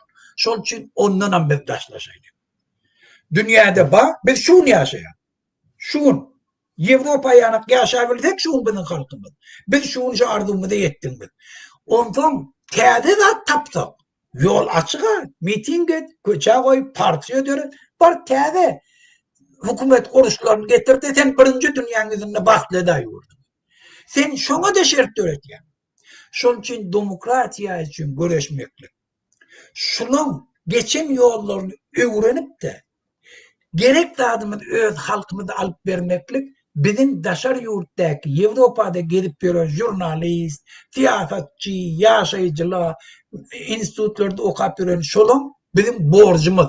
Biz yurdumuzda şunun tecrübesini geçirmeli. Doğru değil mi? Muhammed Ağa. Vatandaşlar yine gepin tümmükleri iki yol var. Halkın ösmegine. Diktatör yolu hiç yere çıkman, bu Anglo-Saksonlar dolandırıyor. Gurbanlam Allah tarapdan ya da Putin tarapdan ya da Anglo-Saksonlar tarapından goýuldy. Ya biz ona aýyrjak bolsak, bular Anglo-Sakson ýa-ni Allah rahim diýişler. Aýgyrat bir sowatlar. Bular diňe seni öňkü ýa-ni perimetrde saklap, öňdäki ýa-ni umytsyz hereket etmeli ýaly, umytsyz oturur ýaly seni ýa-ni bloklaýarlar. Bize bu ýaly dünýäge şerekler. Olam näde o dünýäge? Her adamın hakkı var, öz haklarını gorumana, konstitusiýalardy ve öz isteklerini yerine getirmene, olam kanun bolman etip bolýar. Indi ikinci yol var, demokratik yol. Demokratik yol biz size hudurlýar. Beýleki halklar, ine Ýewropa halklary, Amerikan halky ösüp ötüşlere yetip şu demokratik yolla gidip ulu ötüşler ettiler. Diktator döwletler diňe başta bu başlaýar ýa operativni işlenýär, ondan olam ýykylýar, diňe vertikal bolýar, hemmet ýokary seretdir. Olam Irak bolýar, Siriýa bolýar, Rossiýa bolýar, Türkiýe bolýar, Türkmenistan bolýar, Demokratik Koreýa bolýar. Hiç bir diktator döwleti gowy ýaşar nädir? Ölmez öler, azıcık gowy kıynaşa, azıcık gowy kıynaşa, şo bir noktada dur. Ötmýär. Şoň üçin biz ötüş ýoly söýledýär, demokratik ýol, ötüş ýoly. Döwlet gurulşy şo birda ýöne sistema demokratik bolmaly. Indi Muhammed ağa, sen dogry belläkleşdiň, din hökümetden aýratyn bolmaly. Din bilen hökümeti garşdyrmalylar. Sebäbi haçanda dindarlar mysal üçin hökümete gelse, onda dindar däller näme etmeli? Onun hakları var, onun nimesi var, onun vekilleri gerek buluşuk gidýär döwlet. Şoň üçin din mukaddes zat, gaty wajyp, ol ýüregimizde, o biz onu gorap durmaly. O dini hökümet salyp, her kim öz intereslerini gözläp o ýerde dini ýa-ni instrument ýaly ulanmaly. Din. Dinin dinçi hökümete konsultant bolmaly. Ýöne hökümetde işlemek diýilýär näde dogry. Din öz başda aýratyn bolmaly. Hökümetde işlete onu mysal üçin prezident mollalar belliýär. Meçitde onu ýa-ni prezidentin kitaplary okulýar. Gurhan okulman. Erteki gün sakally bolmaly ýa-ni diýse prezident onu dinçiliň sakallaryny kesýär, näme aýrýarlar. Şol bir hökümetem dine girmeliler, dinem hökümete girmeliler. İki zat aýratyn bolmaly. Ine Fransada men ýalňyşmasam 1900-nji ýylda şol aýryldy. Din bilen hökümet aýryldy. Şo, ýa 1800-nji ýylda men ýadyma şo. O şo nemeden? Bayramçylyk bar. Ýa-ni öňkedeksiz dogry belläkleşdiňiz. Birinji ýa-ni Hristiýan dini hökümetleri ýa-ni paçalar bellýärdi. Ýürüýte propaganda. Şolar näme diýse, şol siýasat bolýardy. Ýa paçaň siýasaty bolýardy. Paçaň harby siýasaty bar we yerli siýasaty ýa dinçiler edýärler. Onuň dini aýrdylar bolýan, paçalar öldür galdy, soň waka paçalar maýardy halky. Häzir diňlik demokratiýa. Bular 200 ýyldan gowrak ýaşap gelýärler şu demokratiýada. Bizim şolardan nusha almaly. Şun kununu in ötüş veren sistema demokrat sistema. In adamlara şert döredip artyn ýaşap, çağırjyklaryň bilen artyn işläp, işlemeden hökümet sana pul berýär, ýa pasobiýa, iş pasobiýasy, o diňe demokrat sistema. Diktator sistemada orýandak ýok. Şoň üçin biz şol sistema gowy diýip halkymyza bize gerek şol diktatorlukda ýaşap gördük. Kolonyada, Rossiýa koloniýasyna ýaşap gördük. Baýlarda ýaşap gördük. Hiç haýtynda halk ýa-ni gowy ýaşamady. Indi demokrat sistemany biz Türkmenistanda siňdirmeli we şu sistemany gurmaly. Kim prezident bolsa, kim ýa-ni parlament bolsa, kim erteki gün gazetyň başlygy bolsa, deň hökümetler, kim birinji ministr bolsa, deň hökümetler bolmaly, olam öz aralarynda konkurensiýa etmeli. Hiç bir hökümet ýurdu basy almalylar. Hiç bir adam ya topor ya maşgalar ýurdu basy almalylar. Ine şoň üçin biz onu diňe öňe çykyp protestler bilen durup bilýär. Başga ýol, erwet ýol eline ýaragalmak. Muhammed ağa, Ha. Inni Türkmenistan'a geçeydin, Türkmenistan'a Ben gelin. de bir cumhur ben bir Aynen. nimeni görkezecek bolýan ha bir cumhur. Neme İran'da miting geçýär şu atla bunna. Şu at geçiyor yani. Ben barışlı bokumu deydik ahulları getirdi hükümete diye. Ben başımda bela aldım. Şu miting geçmiş onu kıyırıp oturdu. Ayçık kolyandan ne dindar getirden şu sebebi devlet halkın meselesini çözmeli. Şimdi bir topar aytýanda da hak birinin ne hak sebebi sen mesela robotçuların ikleglerini kanaatlandıracak oldun, onda yurdun içinde bayan olmalı, olar kovman. Olar kovdun, yurdun iktisadiyeti ödene. O zaman şimdi balans etmeli. O zaman sen neyin için adaletli çözeceksin? Bir kaptalı adalet değilden, o kaptalın, o bir doğru adamın adaletsiz oluyor. Şunun için o devletin işi, devletçilerin işi. Balans etmeyen olmalı. Ahulun işi de. Ahullu hükümete geldi, o zaman o bela, o zaman oğurluk etkenle, bulaşıyarla, dini dahileyarla, adamların etikadını dahileyarla. Şu an İran'a var, dindar görmerdim. Ağzından gelen ahulları seviyendirler. Köçede ahulları görenle sellelerini vurup kaçıp diyelim. Ne için? Şu dindar hükümete gelen için. Şunun için din, o arafta ol kalmalı, o halkın içinde olmalı. Ondan şunu öyle bir demokratik institut hükmüne de bir yurdun içinde hizmet edip biliyor halkına. Ben de mescitte var, her ovada mescit var da, her ovada, mahallede zaten mescitte oluyor. Mescidin imamından şu tayin adamları, Müslümanları, özleri pul verip getirip koyarlar. Geç mescidinki talyarlar, şu da boluyor. O zaman mescide cuma namazına yığınlaşıyarlar, bir topar öğle namazına varıyor, kirli namazına, akşam namazına varıyorlar. Şu halk var ya da, halk varanda da o zaman hükmen gurrun ediliyor şu tada, kıyınçılıkla, ay falan da kımmatladı, caimat falan etti, eyle oldu, falan polisi onu vurup durmun. Şu halkın kıyınçılığı şu tada gurrun ediliyor.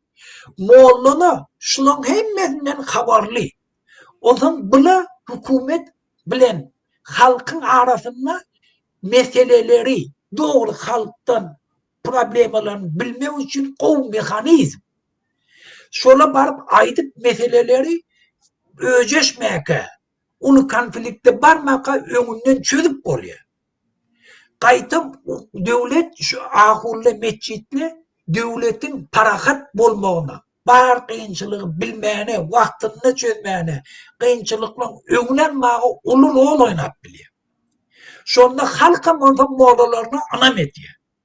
O zaman dindar adamla hormatım köpeliyor. Avrayım köpeliyor. Ananayan adamla da ak niyetli, hoş niyetli ananıp öz Kudayının önüne öz ferayizini yerine getiriyor. Göğüne haçanam dindar hükümetçi oldu, olacak ondan ağırlamalı oluyor. Ondan halktan giydirmeli oluyor. Kim karşısına gitti öldürmeli oluyor. Öyle İran edişi yani. Ben bir hoş haberim aydayım. Bir Tumacı Salih'ydi, bir aydımcı vardı İran'da şu yankı hareketlerde de halkın tarafına geçip bir topa aydımdatlar aytti. Onu tuttular, vurdular, gençtiler, boşalttılar. Son yine tutup ona atı verdiler. Ondan bir çıkış edip ayttık şu an boşaltmalı falan. Şu düğün şöyle boşaldı. Düğün şöyle boşalttı İran hükümeti. Ben ne diyecek olyan? Berdi Muhammed Dağ'a aytacak olyan şu karandadılar. İran'ı görün. Şu İran halkın isteklerinin önüne durabilmedi. O da var ya, onun istek boyunca onu boşadına, eğer şunu saklasa ziyan çekiyor. Öz yurdunu, öz canlarını kovpasını alıyor. Şu at Berdi Muhammed Dağ'ım şunu bilmeli, bizim aktivistlerimiz saklama. Siz öz üstünüzde öz belanızı alıyor. Şular sizin sonundan yeter. Fikretmeyin biz şuları aytmar, yadından çıkarar gider, ya olan karnaşı yadından çıkarar gider. Yok. İmenle şular neyse köp taklayacak olsanız, köp adar verseniz, şunca da size köp adar verirler. Şu da sizin bokurduğunuzdaki duran bir süngtür. Şunun için çalttan çalt boşadın, olurdan izbileyene de sonra hiç kim türmede saklamaz. Türmedekilen yağdayını düzeldim. Türme bizim halkımız şu. Şimdi kanun bozulma bolya bir doğru bilkastı bir ne doğru ne medvetiye türmen içinde yaşamağa şolara şert türetme. Türmede hükmen daşarı yurttan barıp kontrol edilme. Vot Yevrosoyuzun yine bir koyyan şerti şu. Türmelerin yağdayı dünya standartına kavat gelmeli. Şonu bağırlap duruyorlar. Şol için Türkmenistan'ım eğer türmelerin yağdayını kavat çok olsa, türmedeki yatan adamlar öz karındaşlarının, ecelerinin, kakalarının, doğullarının, çağlarının yağdayı türmede kavuğulayanı çok olsa şu hattan talep edip başlar. Şuna karşı görüşmeli. Dünyada belli bir normatif var. Hem de dünyada borçlu şunu yerine getirmeli. Türkmen devletini mecbur edelim, şu da yerine getirir. Yine Alamrat Rahimov komentariye diye. Anlasak sonundan başka tema geçti.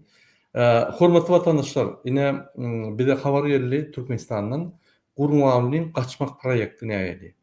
Eğer de yurt buluş başlasa bulur Talibanlar salıp Türkmenistan'ın Mar vilayetine yani teröristler salıp bir bulunmuculuk edecek bolya, atışıklık edecek bolya, halkın üntün baş tarafa çekip şu vakt kaçacak bolyalar. Men Mar halkına yüllönyen şuraya provokasiya gitmeli, Talibanlar giyse de oraya gürleşip yani kuşuşturup iyi vermeli bolya. Gırılışıp zat edip yürüytü Talibanlara pul verirler girip Türkmenistan buluşturmak için. Ünferin eğer de yol başı halk istemese yol başını ona gitmeli ol ya atstavka gitmeli ol ya. Bunun olsa devlet bilen işleri yok. Bunu devlet düşüncesi hem yok. Devletimi koran, yurdumu koran, Türkmenistan'ı koran gidenine de kaç gidene de buluşturup gidecek ol ya. Şu yan havalar geldi. Şu havalar köpten ver gelip dur Türkmenistan'ı buluşturup gidiyorlar Ataloğlu deyip yani havalar gelip başladı. Yine şunu emkim mesele etmeli. Şunun önüne emkim almalı. Ve onlara kaç gider Ataloğlu. Biz şu dağıtları saklamalı. Sebebi Türkmenistan'da uruş olmalı, söğüş olmalı. Biz her vakit parahat yollu yani yağdaylar çözmeli deyip her vakit gidiyor. Her çıkışımızda. Ne şu komentariye diye siz yurdu nimetçek koyacağınız, eğitçek koyacağınız, beyitçek koyacağınız. Biz yurdu düzetçek koyacağız. Her durmuşta her günde yurt düzevde. Konstitusyon işlerine, haklar işlerine, halkın hakkı yok işlerine. Şunu düzetçek koyacağız. Yani ya doğru mu? Olabilir. İkinci şu bizim vatandaşımız nime yazıyor da şuraya mesaj yazıyor Muhammed Ağa. Bana uzun zamandan beri aklımdaki bir fikrin aydasını geliyor. Edil hadir Putin başagay vakti biz öz yurdumuza ansatlık bilen ev olup bilir mi deyip düşünmeyen. Siz ne fikir ediyorsunuz? Muhammed Ağa, siz cevap verin, oturun ben cevap verin. Biz Gurrun hemmet näme dediýsene Putin bolsun, bolmasyn tapawuty ýok. Birinciden halk ayağa alandan soň bu öňünde durup bilýän zat ýok. Ýöne конечно şu atlam Orsiýet başagaýka bütün dünýäde izolasiýada ýatyka. Eline güýç ýok. Biz halkymyz yeňişe münasip bolup biler. Bulan hemmet näme gerek halk ayağa kalmaly.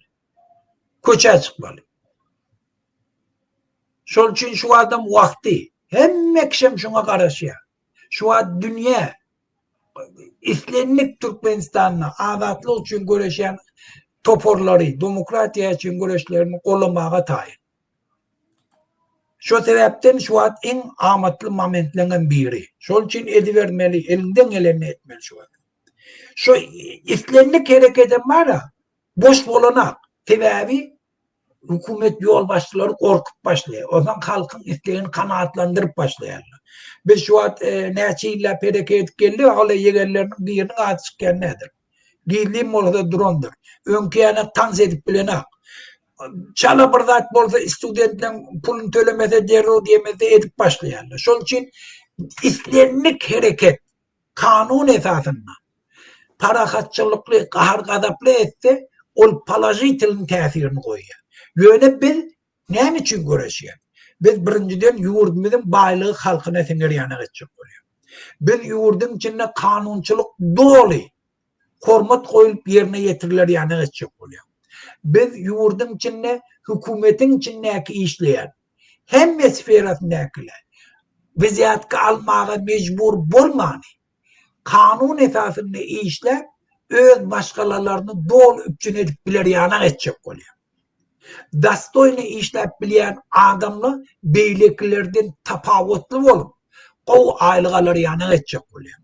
Hükümetin içindeki, hükümeti koruyan, silaviklen, aylıkları, dolu, bütün beyleki ösen devletle yanak bulup, şöyle kanunu dolu berca etmek için özleri bir kanun hareket etmezliği yanak şart görecek oluyor. Hükümetin içindeki işleyen, hukuk koruyucu kurumadaki işleyenler halkın yanına hormatu münasip bulur yana geçecek oluyor.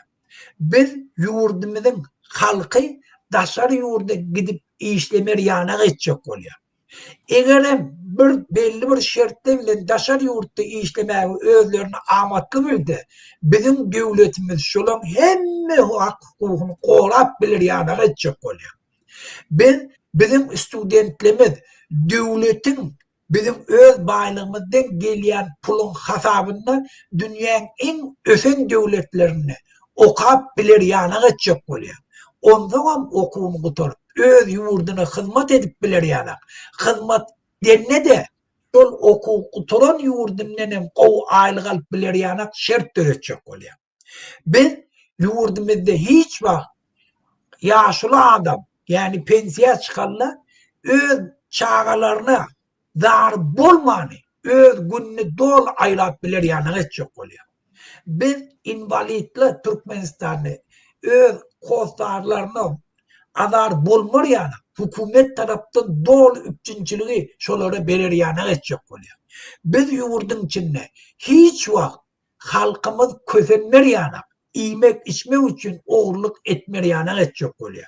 Biz Türkmenistan'la türmelerde adamlık gecir çekmer yana. Türmeye düştü mü? Avva tuttuğu alındı mı? Böyle adaletli suçlardı. Şu da normal yaşap bilir yana geçecek oluyor.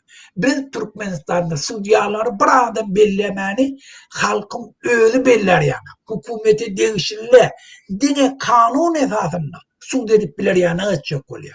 Biz cinayet eden adamları ya şolun karşısında iş kaldırarlarına hükümeti değişilde advokatla şoları kollap bilir yana, korap bilir yana geçecek oluyor konstitüsiye esasında. Şunlarla için görüşmeklik ne mi? Biz dindarlığımıza hükümet ben kitabımı okut, bir akmak kitap ya diye şu kitap mescidi yok. Biz dindarlara doğru şart görecek, bar öz halkın nerede mescitte imam ederim olsalar, bar öz Kur'an'ını öğret, bar dini vaazlanet, öz halkına, sen iyiliğinde duruyan imam ederim sayılan adamlara özümüz sayladınız mı? Öz şolara hizmet et, şöyle bile vur diyen yana açacak oluyor. Öz Hudayına halis ibadet et diyecek oluyor. Biz şundan başka diyeyim ben. Biz Türkmenistan'da mekteplerdeki okuyan muallimlere çağalardan pul almaya yana geçecek oluyor. Aylıklarını kallar. Neymiş şu dağıtları etmi? Şu dağıtları talep etmeklik vatanın karşısında mı? Ya şular için, şuları üpün etmek için görüşmeklik ne doğru mu? Yok. Ya bizim borcumuz. Ya şuları Anglo-Sakslara gerek mi ya Türkmen halkına gerek mi şu dağıtlar? Şunu edip olmayan deportu var, inni propagandistler var da şunu edip olanak diyor. Yok, şunu edip olup dura hala biz şolara ettik. Hala Avrupa'da var biz görüp oturuyoruz şunu. Yok deyse gelsin kim deyse Avrupa'da şunu yok deyse Kanada yok deyse gelen diskusiya. Biz görke değil şunu.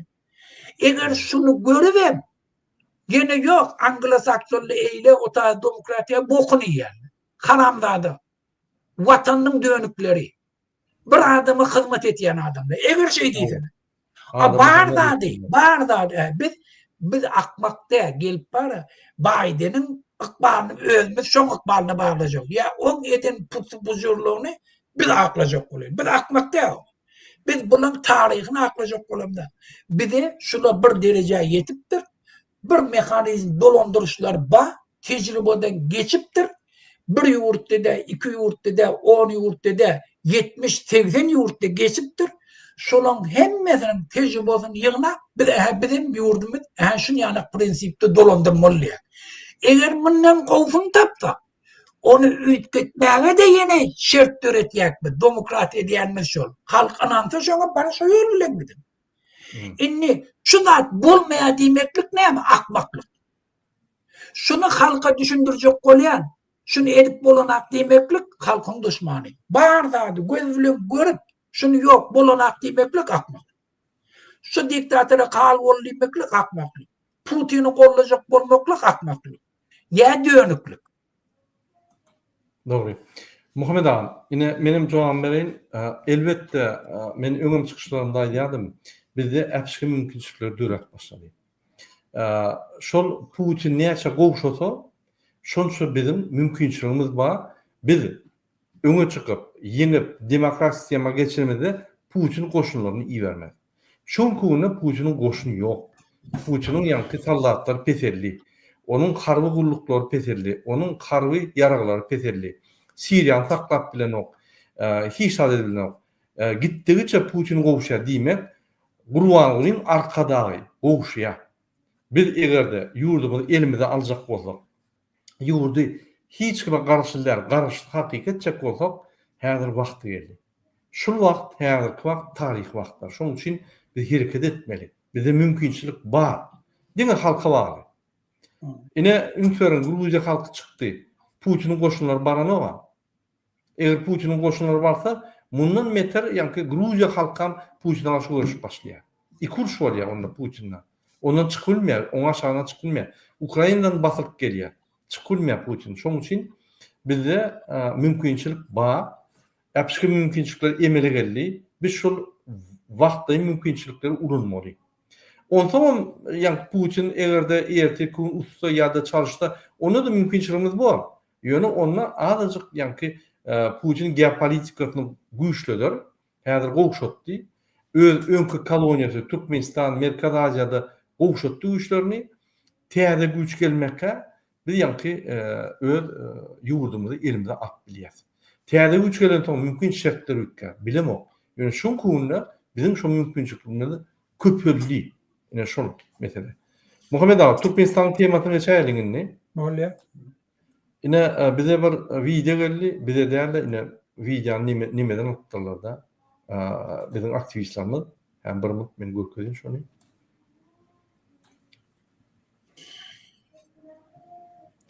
Bir maşgala Türkmenistan'a yankı ýagdaýyny düşünürýär. Bir minut.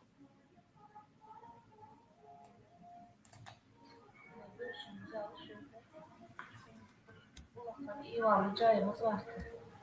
Çayın ortasında 3 salçıklığım vardı. Pardon. Sonralı çayımızı koyduk. Haklı arkadaşımız. Yine görüşümüzü alışırdı. Bulaklar İvalı çayımız vardı. Çayın ortasında 3 salçıklığım vardı. Çöküyle sonralı çayımızı koyduk. Yok, bizim Kazi'den Çemin Belediye var. Yani cinayet işini bozacaksa ricalar yıkarım. Benim aktıklarım, yeterlerim aşağıda kalıp ölen olsa onlara hasap olacakken sen yıktın diye. Neyle? Onun piyalayan oldu. Cinayeti çektirecek olup her şeyi oyun saldılar, taraf oldular. Kaziyeşler, onlar taraf oldu. $7.000 küne cayımızı alan olsa İngiliz bize şu yıllarda 1 milyar 339 bin manat yazıktı. Bunu iki esse edip biz tölememiş bizim yağdayımız yok. Halde aldım, halde tölesin. Ben bir dönemimi kezakladığı için şimdi azap görmeli. Azar görmeli hem cevir çekmeli yine. Ya bizim İspanyolisi gelip bizim kondisionerleri kubarttı. Yazda çağalarımız kıynaldı. Hala geliklerimizi alıp gittiler. Çağalarımız kıynaldı. Ömlerimiz olsa alıp gittiler. Güneşsiz yere bizi şey ettiler. Emlaklarımızı aldılar. Neyme biz indi çevir çekmeli mi? Biz beyince ilk gelsedik, çalışıp beyince ilk gelsedik. Bu tölemeli mi? Hörmetli arkadaşım, siz köme etmeseniz başka köme eder ya adamımıza yok. Ben indi çağlar bilen köçeye gidip yaşamalıysak bilemok bizi atacak bu caydan. Bu cay proyekte hem yok esasına alanda. Bizim onu böyle umarıp geçtik. Cayımızı kılamazsa böyle umarıptan geçtik. Şimdi buna asılırlar kazetler. Bu cayını alacak deyip. Kazet, paraxorlar sizin kanununuz boyunca hiç kişiden akladılar. Özlerine göre, özlerine kanun düzüp, özleri yerine yetirirler. Paraxor hem de paraxorlar, onlar tarafı tutlar, paraxorlar. Hörmetli arkadaşım, siz köme etmeseniz bize hiç köme edecek adam yok. Bizim arşik hayatlarımıza seyreden adam yok. Arkadaşım, sizde var, ümidimiz size bağlı. Muhammed ağa yeni bir video görkezin indi arkada näme diýär? Ol näme diýär-de Lukashenko her aýda bir mem çykarýar. Mem diýmek bir gülkünçlap. Ine arkada diýýän bir kezzap, ganhor, ola mem çykarýar. Gelin şol memini ham diňläp görelim.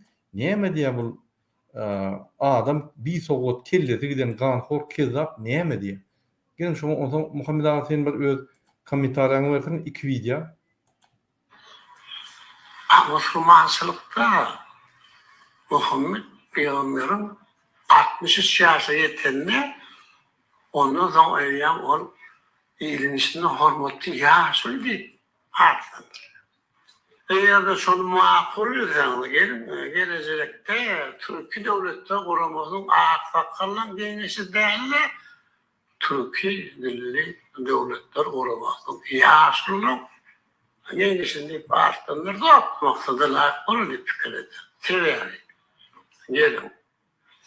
Şundan noktadan alalım. Ne diyor aramızda? Hepimiz gülüyor. Ya şu diyen hormatlı fiilağı öne sürelim. Ün sören Muhammed ağa. Şun kommentaryny derdiňini akıllı hem müň lider diýendir arkadağımda çokra. Üstünden gülüyor diyorlar burada. O seyret üstünden gülüyor. Очень грамотно говорил наш arkadaş. Canınız sağ olsun, sizin sayanızda rayetlik ölüm size söyleyen. Day Allah zdarı našim arkadaş biz aygara canınız sağ olsun Kakamcan 83 yaşına. Приветствую нашего arkadaş. Karan Muhammed Peygamber'e yaşul diyen adam yok. 60 yaşta öldü. Peygamber boldy. Yaşul bolup görünok bir günem. Bu bolsa öz fantazia bozup. Yani ben düşündürmemizjekka gülkin gelýär sebebi şu daptary näme kelletdi öyle şu idiotun.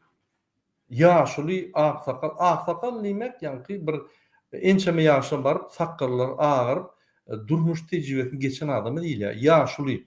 Näçe ýaşdan başlap yaşuly diýjek? Muhammed Peygamber ine 60'da öldü. Ne şondan başlap yaşuly diýmeli. Ol yaşul bir günem bolmady. Ondan ol yaşul diýip sen bir jemnete bir teýede bir zat sokjak bolýan. Yaşul diýip. Ay bir mene Bir bu karanlarda dinin nämeligini bilen ağaç diýip bir zat bar Türkmenlerde. Türkmenlerde var orada. Peygamber yaşına yetti diýip ağaç berilýär. Peygamber yaşına yetti diýip. Gurrun şonu adam şu yaşa yettim Hudaý maňa şu yaş berdi, Hudaý ol berilýär. Ýöne ol hiç bir derecede de ne dini tarapdan hiç zatdan. Ýöne bakmagy görgende biz näme üçin göreşmeli? Bizim pulumuz bilen bizim halkymyzyň çağlarynyň agdyndan alyp Türkiýede közenip beren adamlaryň agdyndan alyp şu karamzada Türkmenistandan liçni samolyot bilen uçup gelýär Wengeriýa. Wengeriýede aýtýan sözüşi bütün Türk döwletleriniň ýygnagyna aýtýan zady karamzada. Şol üçin aňyrdakly gülýär utur. Näme narkoman mı kim bu karamzada diýerler. Hemmeden içinden şey diýer. Ya o zaman Kim Türkmenistan Özüm var şu Bir- Türkler var Türkiye'de ne illi bizim halkımız gödenip görür. Bu haramda kim aybi? Bileme utanman şunu. Indi barıp şu dağda ait yani akıllı mı kadi ait yani şu. Hmm. Şun yana haramdadan indi biz Türkmenistan'ı şuna hava diyeyim. Bunu 50 edegem. Atı verirlerden az şu haramdadan. Aynı atı bölümlerine basıp nimetmeli. Türmede oturup yadan kitaplarını terden okudup ondan resenze yazdırmadım o. Ağzına salmalı ağzına haram. Muhammed ağa, inni yalnızca bizim bir ayar maşgalamız öz durmuşunu beyan etti.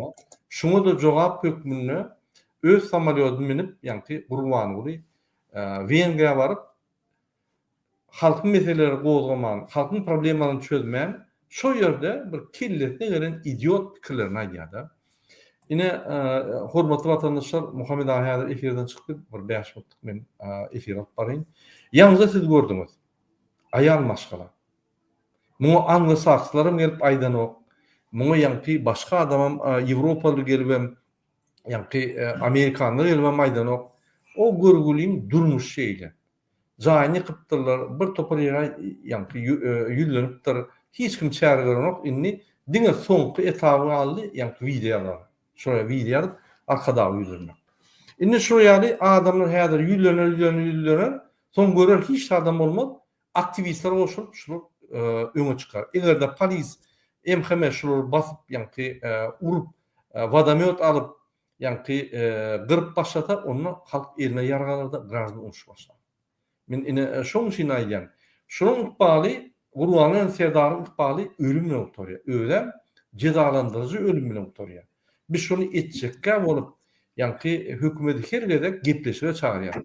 Beýtmän halky şu derece eltmän halk ayagalan ýagdaýynda egerde protestler uzat berseňiz, protestler kuşuşdurýar halky. Halkyň ýanky energiýasy ýanky kuşuşýarda halkyň istekleri size dol ýetirilýär, size çäri bolan.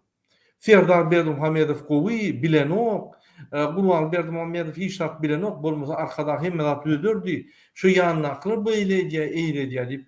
Ine şoň üçin protestler edilip, şol informasiýa prezident gönnün görür ýaly edilýär. Häzir TikTok'larda başlady. Yani TikTok'larda da çıkış edenlerin çärelerini görürler. Ýöne oň bilen durup bolmaýar halky. Ine şoň üçin Türkmenistan'da reformalar gerek. Gatçak ýagdaýda ödem demokratik reformalar gerek. Başga ýanky diktator reformalar eýem geçirip aňy başyna ýetirildi. Beton diş geçdik. Inni demokratik reformalar gerek. Ýagny halkyň hal ýagdaýyny gowruşdurýan, halkyň isteklerini kanagatlandyrýan, halkyň haklaryny uludýan reformalar gerek.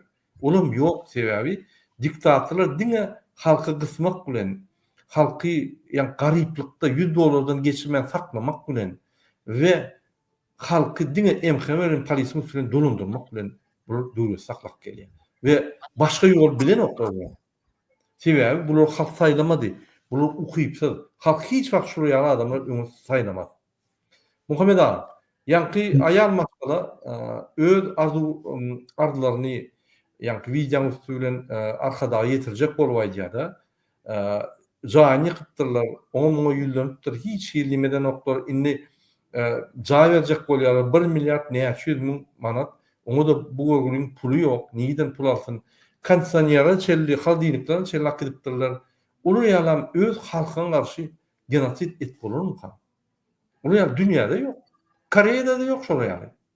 Koreýanyň kimçini halky bir zat bolsa oturup agdýar, kömek edýär. Finalda bu eşikli gidip ýanky tahtalary götürüp ýa kömek edýär halka.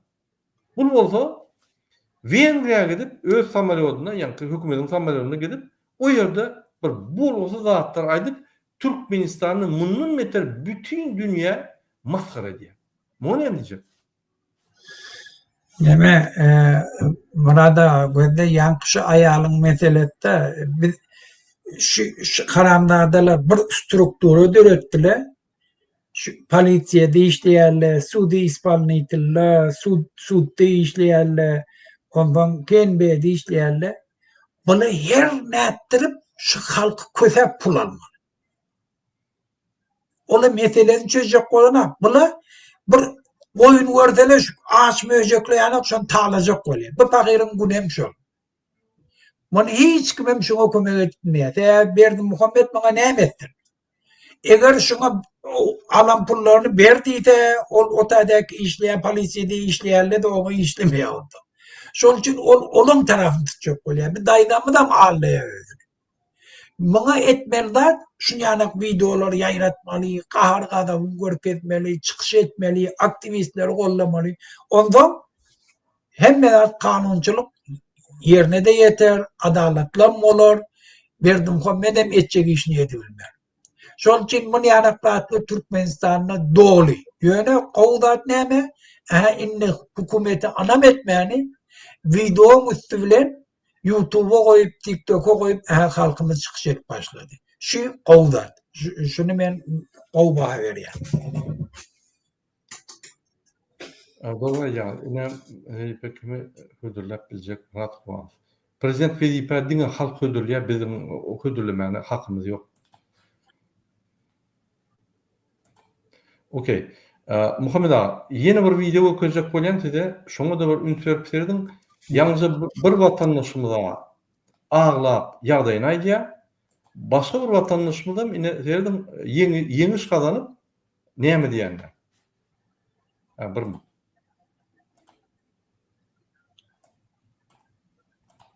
Хочется поблагодарить наших президентов. Давайте на туркменском даже. Hormatly arkadaşlarımız, arkadaşlarımız.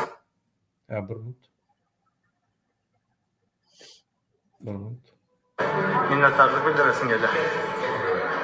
Bu sportta koşantıları için, verimli güçleri için. Evet, Muhammed ağa.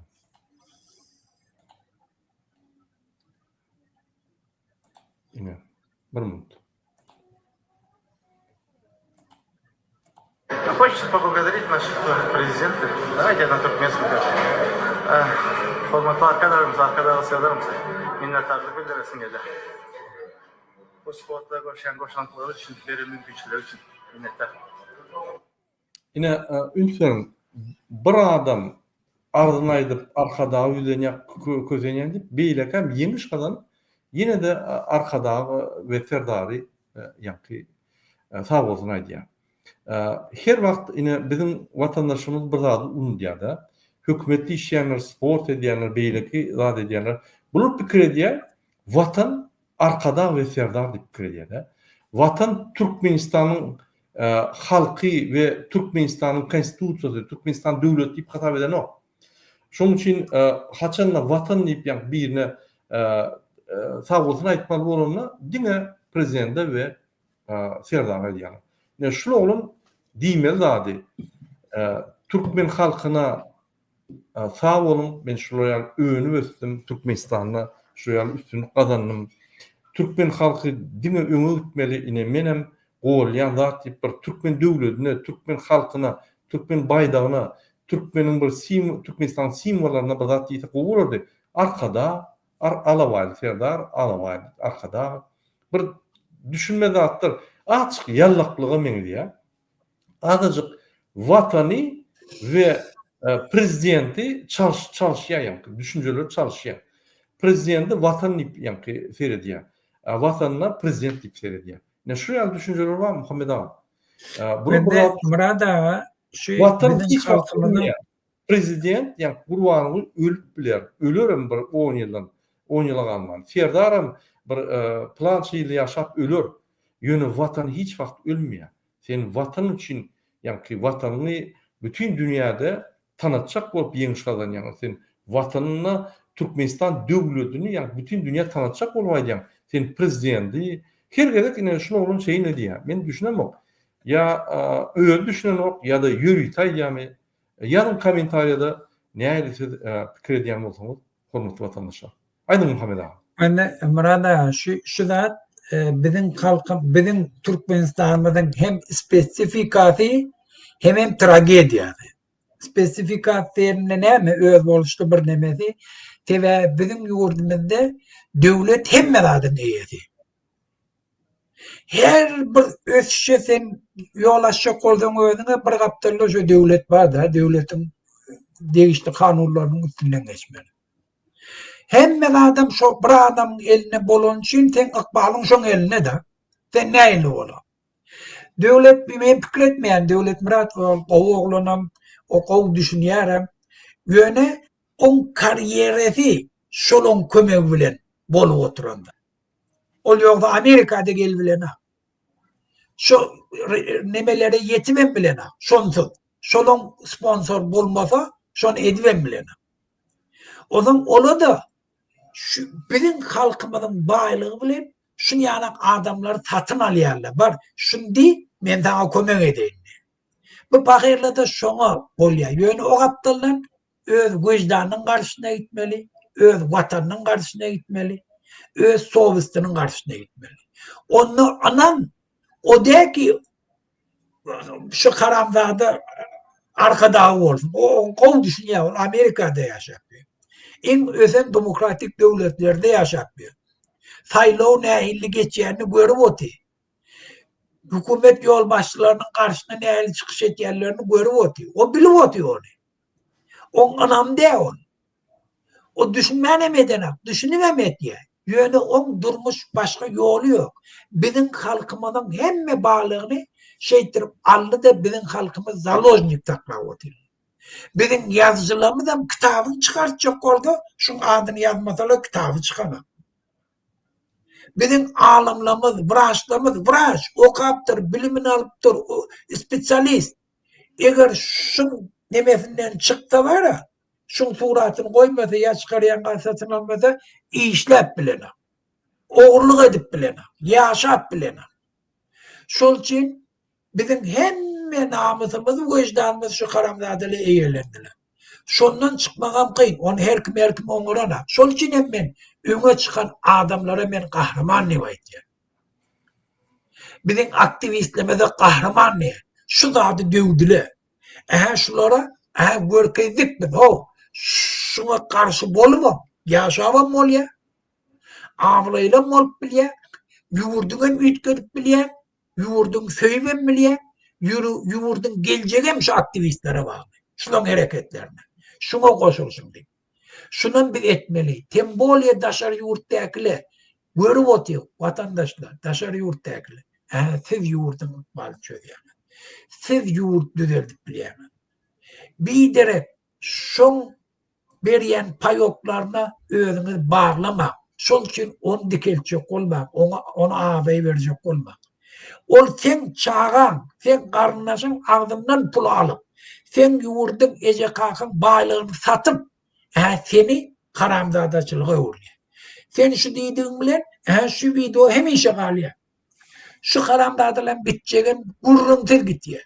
Böyle bir avrayçılık devlet murada kalıyor. Şunu bilsin. Öne çıkan artistler, yazıcılar, buradan edibilen adımlar bilin. Bu vaktlayıncadır. Avrayını değil. Öz gelecek akbalını bu karamzada bağlama. Öz Sovyet'imizin önüne, öz çağlarımızın önüne, öz aktif çoğunluklarımızın önüne küçelme. Bir avrayı olma. Geleceklerin sizin şahiden sözünüz için utanık geçerler. Şun yani kahraman dünyada o da ememen boyun nemesini görüşünde bir diktatör karamzada sağ olduğunu nimeyi ol anırda bir nemeliktir, ervetliktir. Şunu bilgin. Şu edeneyi hiç vakit yuvulmerdim çağla. Öz den duşlan önüne. Öz şol vuruşup şu atlım sen töwerüňde kesberi şolun önüne de şu seni utandırır. Şol için devlet migrasyon bilasın. Şol ady etme. Muhammed ağa, menim goşulýan ine Nurmagomedov var da. Olum MMA'da çempion bolan zat. Olum pujuny gollamaly bolsa, ýa-ni durdy da gollamaly. Hawa ýerine durdy.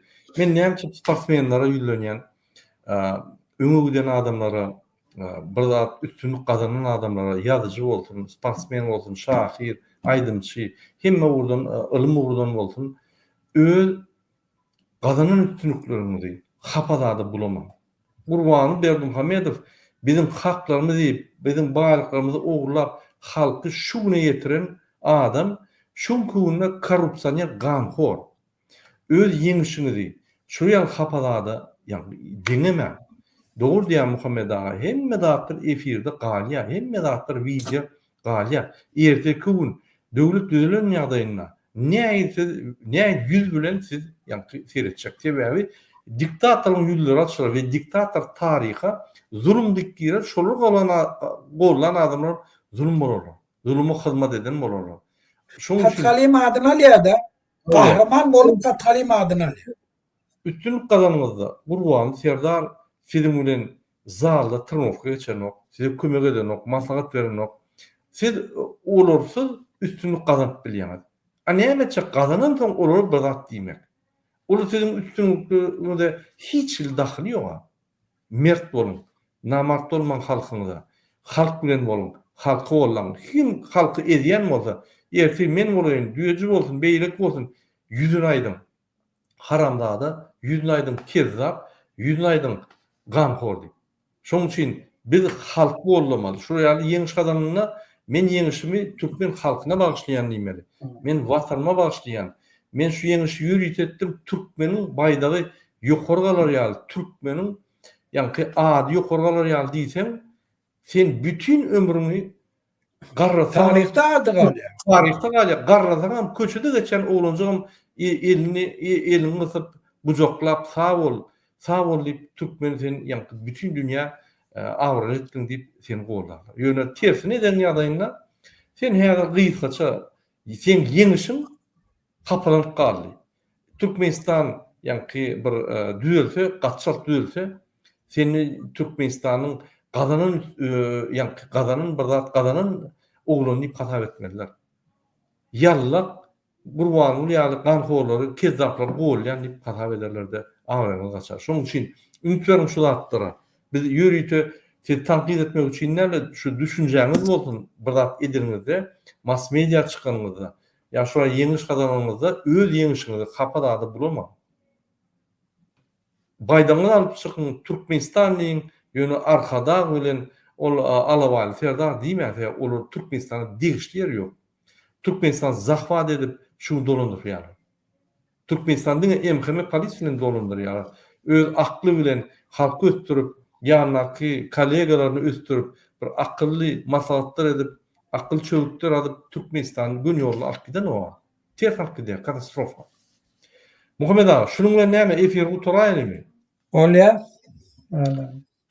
Okey, vatandaşlar biz her gerek size bilinmeyecek bolýar, biz size düşünürjek bolýar. Eger de sizin soruňyz bolsa şu videoň aşagynda soruňyzy ýazın ýa haýsy temadan çykyşlar gerek diýseňiz, biz şu temadan çykyş etdiler. Biz öz pikirlerimizi size aýdýar we sizin pikirleriňizi kommentariýada garaşýar.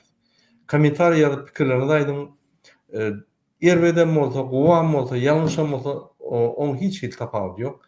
Hükman pikir edip pikirini östürmeli. Şoň üçin hükman her wagt açyk bolun, gürleşiň, pikirinizi aýdyň, düşünjäňizi östürün, diskussiýa edin, gepleşik edin, kommentaar ýazyň, her wagt aktiv bolun. Biz sizden şonu isleýär. Näme, inneki duşuklar çelli, onu hoş sağ bolun. Hoş sağ olun, Murad. Sağ olun.